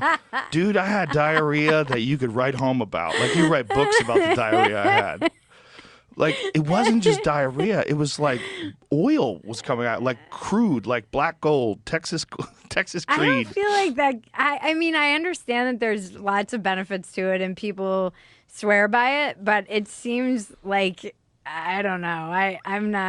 I feel like it takes me a long time to digest like a piece of steak. I don't know. For me, that didn't bother me. I lost a lot of weight. But I didn't lose weight because I was dehydrated. The diarrhea only lasted a couple of weeks. But I mean, for a couple of weeks, it was touch and go. Like, it was like I would have a feeling in my stomach, like, oh, Jesus, like, get to a toilet quick. How did you podcast? I have strong butt muscles. I just keep it tight.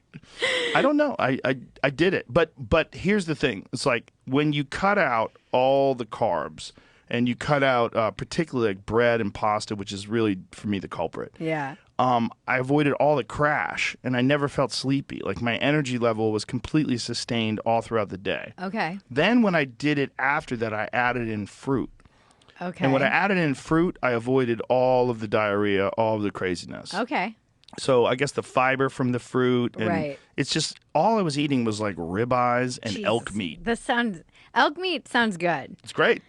Ribeyes, but I needed know. fat. Like, you can't just eat elk meat. You can, I'm sure, but you need fat. Yeah. And elk is very lean. Elk Okay. is, you're basically eating a super athlete. Yeah. You're eating a super athlete that's running away from mountain lions. Like Yeah. they're fucking jacked. And so when you butcher an elk, like when you're in the field and you butcher an elk, you see very little fat. Right. Very, very little. Mostly what you're seeing is muscle tissue and it's a dense, rich, dark red muscle tissue and it's so rich in protein and Right. vitamins, and it's so fucking healthy for you. But you need fat, so I would use tallow, beef tallow. That was grass-fed beef tallow. I would cook it in that, so I'd get some fats from that. Mm-hmm. But I found that I started eating a lot of bacon with it, and that helped too. So when I'm eating, This sounds really bad for your heart. I don't know. That's a myth. Is that too. a myth? Yeah, that's a myth. That's definitely a myth. I mean, I think for some people genetically they're predisposed to certain heart conditions and certain cholesterol issues. It doesn't build up No. when you're. No, see, this is that thing. It's like you have this sort of what is it? Is that bad for? All the studies that point to meat being bad for your heart are what's called epidemiology studies, and those studies where they make people fill out like a questionnaire, like how many times a week do you eat meat? Right. Like 5 days a week. And they looked at those people and they said, oh, there's higher instances of heart disease in those people. But what they don't cover is how many of those fucking people are eating cheeseburgers. Right. And how many of those people have industrial seed oils in the cheeseburger and the bun and the fries, which are cooked in industrial seed oils. Right. And how many of them are eating Coca-Cola, drinking Coca-Cola all day Cartons of long, ice which is cream. filled with fucking seed oils, Right. and corn syrup. Like all that shit is what's really bad for you. Well, you know about the studies that were done in, I think it was the 1950s or 1960s, where the sugar industry paid scientists to lie about the source of heart disease and connect it to saturated fats. Mm-hmm. And it was really just bribery. Yeah. And they didn't pay him much. They paid him like $50,000. And in paying them that $50,000, see if we can find that. Because the New York Times wrote about this. So people have this idea that meat is bad for you. Well, but meat is what people have been eating since the fucking beginning of time. Right. I remember reading that the whole idea that fat was bad for you is because of the sugar lobbies, and then they just replaced all of the fat with sugar, and then now we have an obesity epidemic 100%. essentially.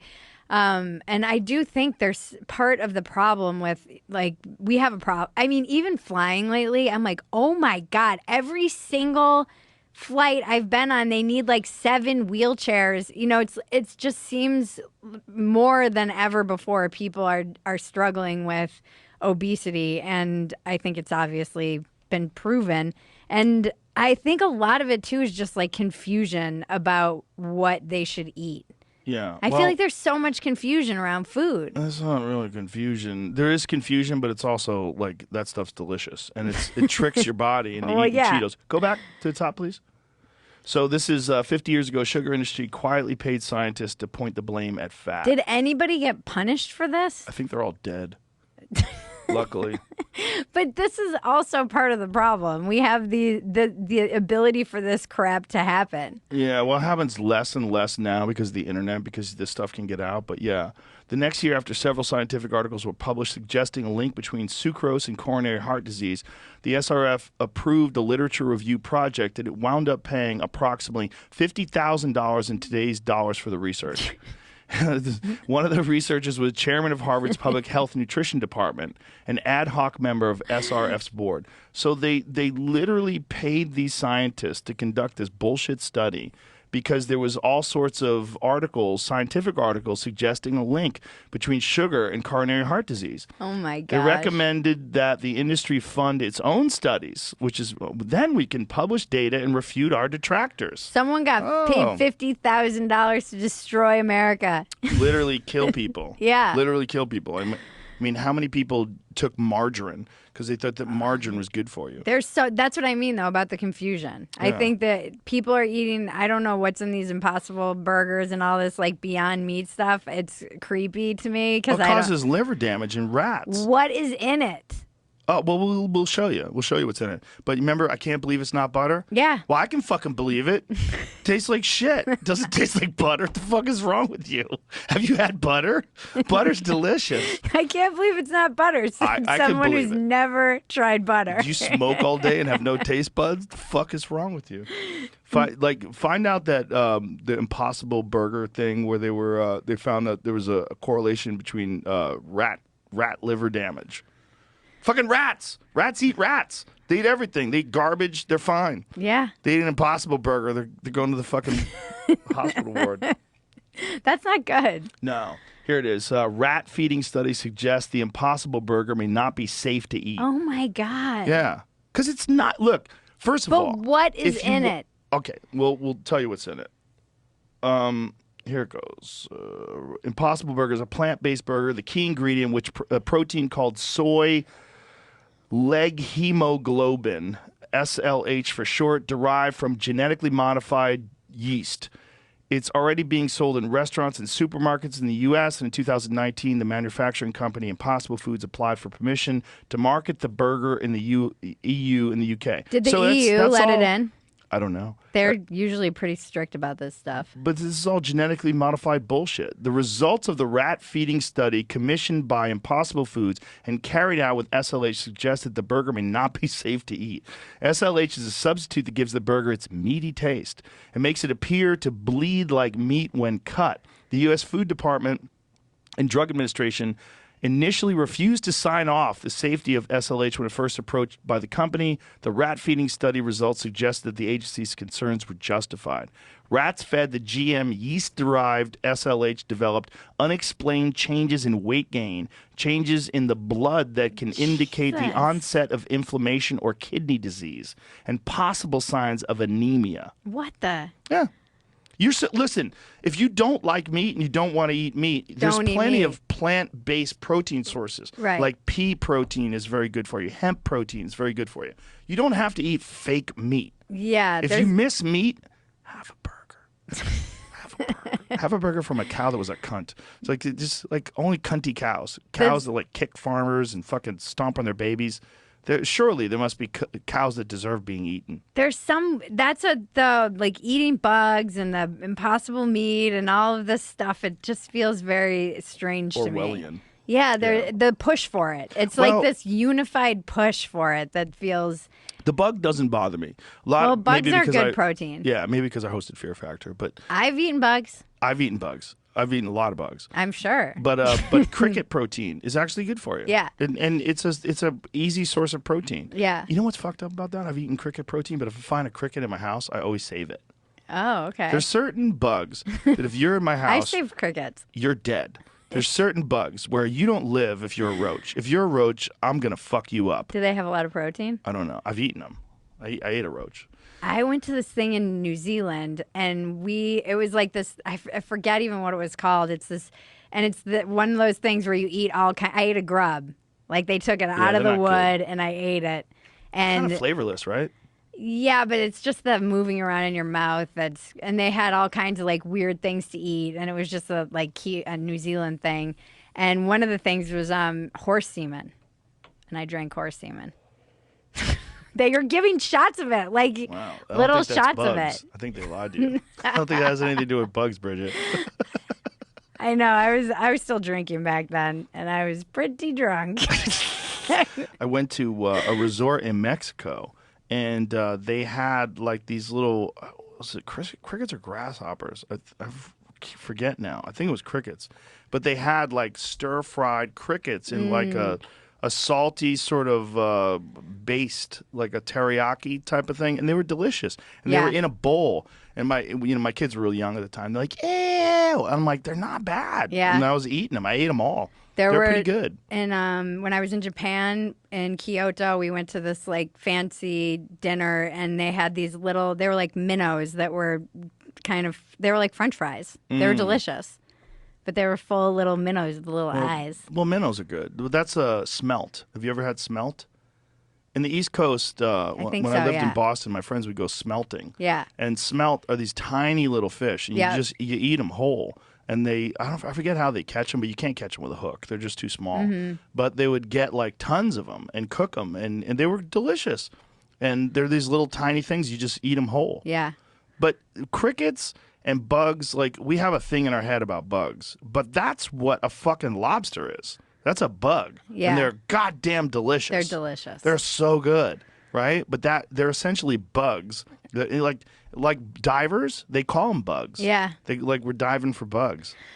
Yeah, it's not really the bug thing that weirds me out. It's the like unified push for everyone to eat bugs that weirds me out. Yeah, I'm like, you're not gonna make me eat freaking bugs and live in a pod. I know what you're saying. Yeah, it's that, you will have It's nothing like the and you'll be happy. yeah, the like Great Reset or whatever. I'm like, why do I feel like I'm gonna be on the shit end of this reset? Well, you 100% will. They'll be on a yacht eating caviar and foie gras, and you'll be eating bugs in a hovel somewhere. Yeah, some little freaking pod. Cockroach milk is protein-rich, crystallized substance produced by a specific type of cockroach called Diploptera punctata. The species is unique because it gives birth to live offspring. Members make milk in the form of protein crystals to serve as food for the developing young. Yeah, I'm not opposed to eating bugs because there's a thing amongst like hunters and conservationists where they harvest cicadas. And when they have like those big cicada hatches, people harvest them and they bake them. And like my friend Ryan Callahan posted he has a podcast. What is this podcast called? Cal's. Let me fucking find his podcast.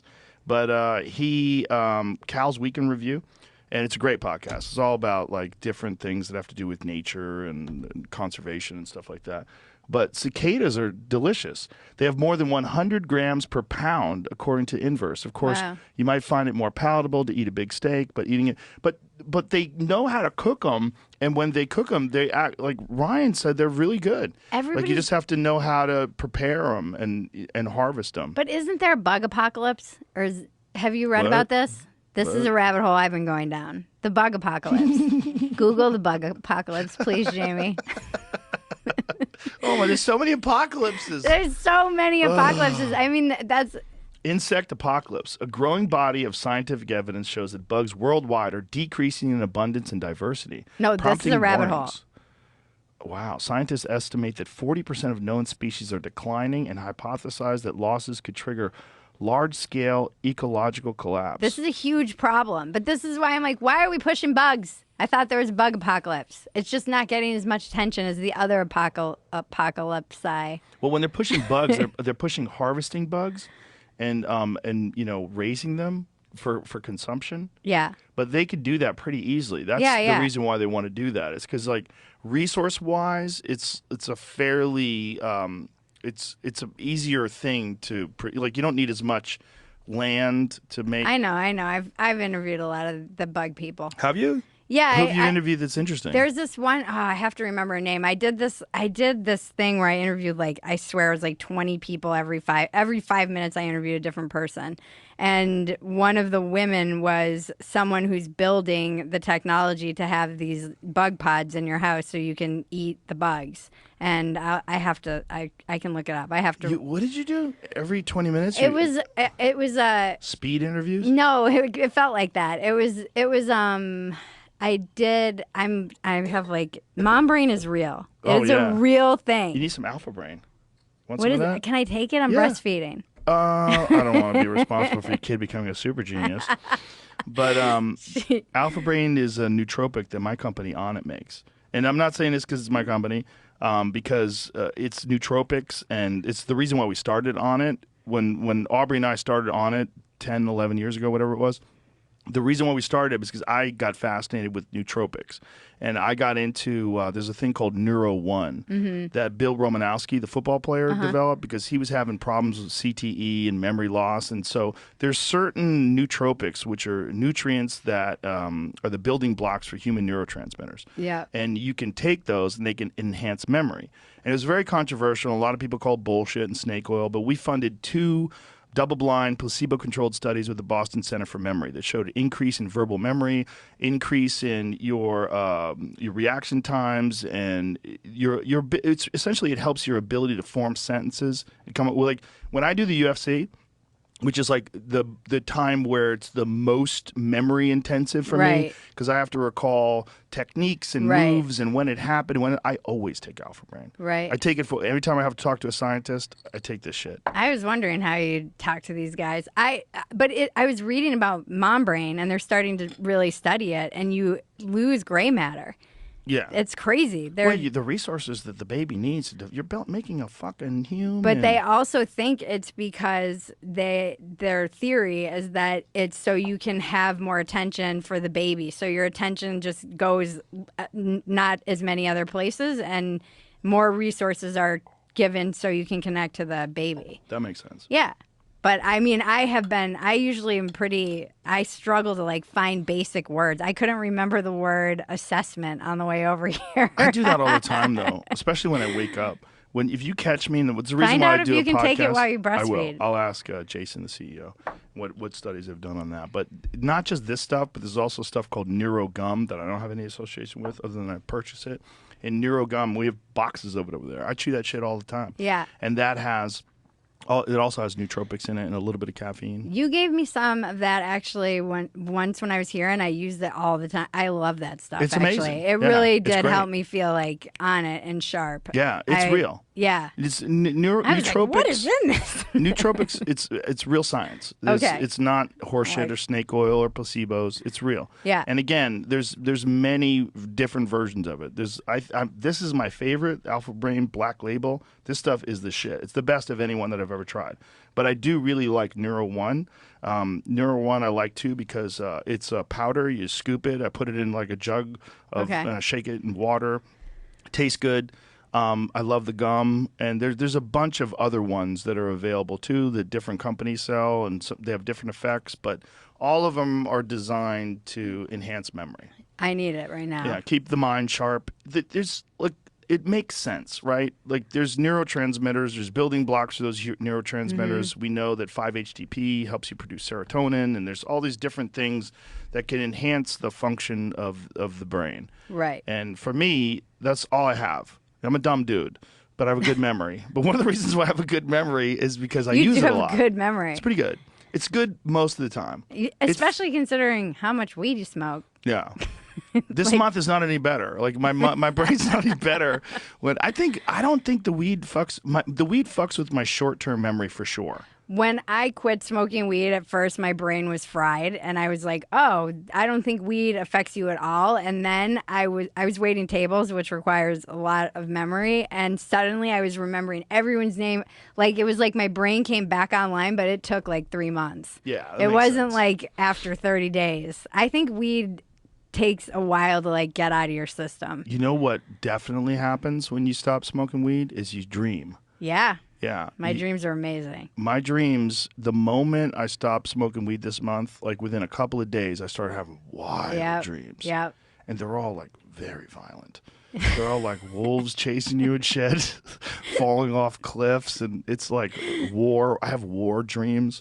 Everybody's talking about Civil War, though. That's just like in the zeitgeist, and I'm always like, America's too fat for a Civil War. I don't have Civil War dreams. I have war dreams. Like big war dreams. Yeah, like hiding in apartment buildings and seeing soldiers enter into the building and trying to figure out how to get out. I've had a recurring dream for years. I've talked about this, but maybe not here, but I've had it for years, and I'm in New York City. And then there's like this gas that starts coming up through the manholes. And I'm like, they're gassing us. And then everybody gets like paralyzed and we're all just staring at each other and we're conscious, but we can't move. And it's the Chinese. And the Chinese are occupying the United States. And they're like, somehow I end up getting free of my paralyzation. And then I'm running through the woods in Connecticut, and which I used to live in Connecticut. So it's very familiar, the woods there, all the way to Rhode Island. And then I get to my grandmother's house, and we stage a defense against the Chinese soldiers who are coming, and we're hiding. And then I wake up when they knock on the door of the attic. Like, I've had this dream like 4 times, 4 or 5 in my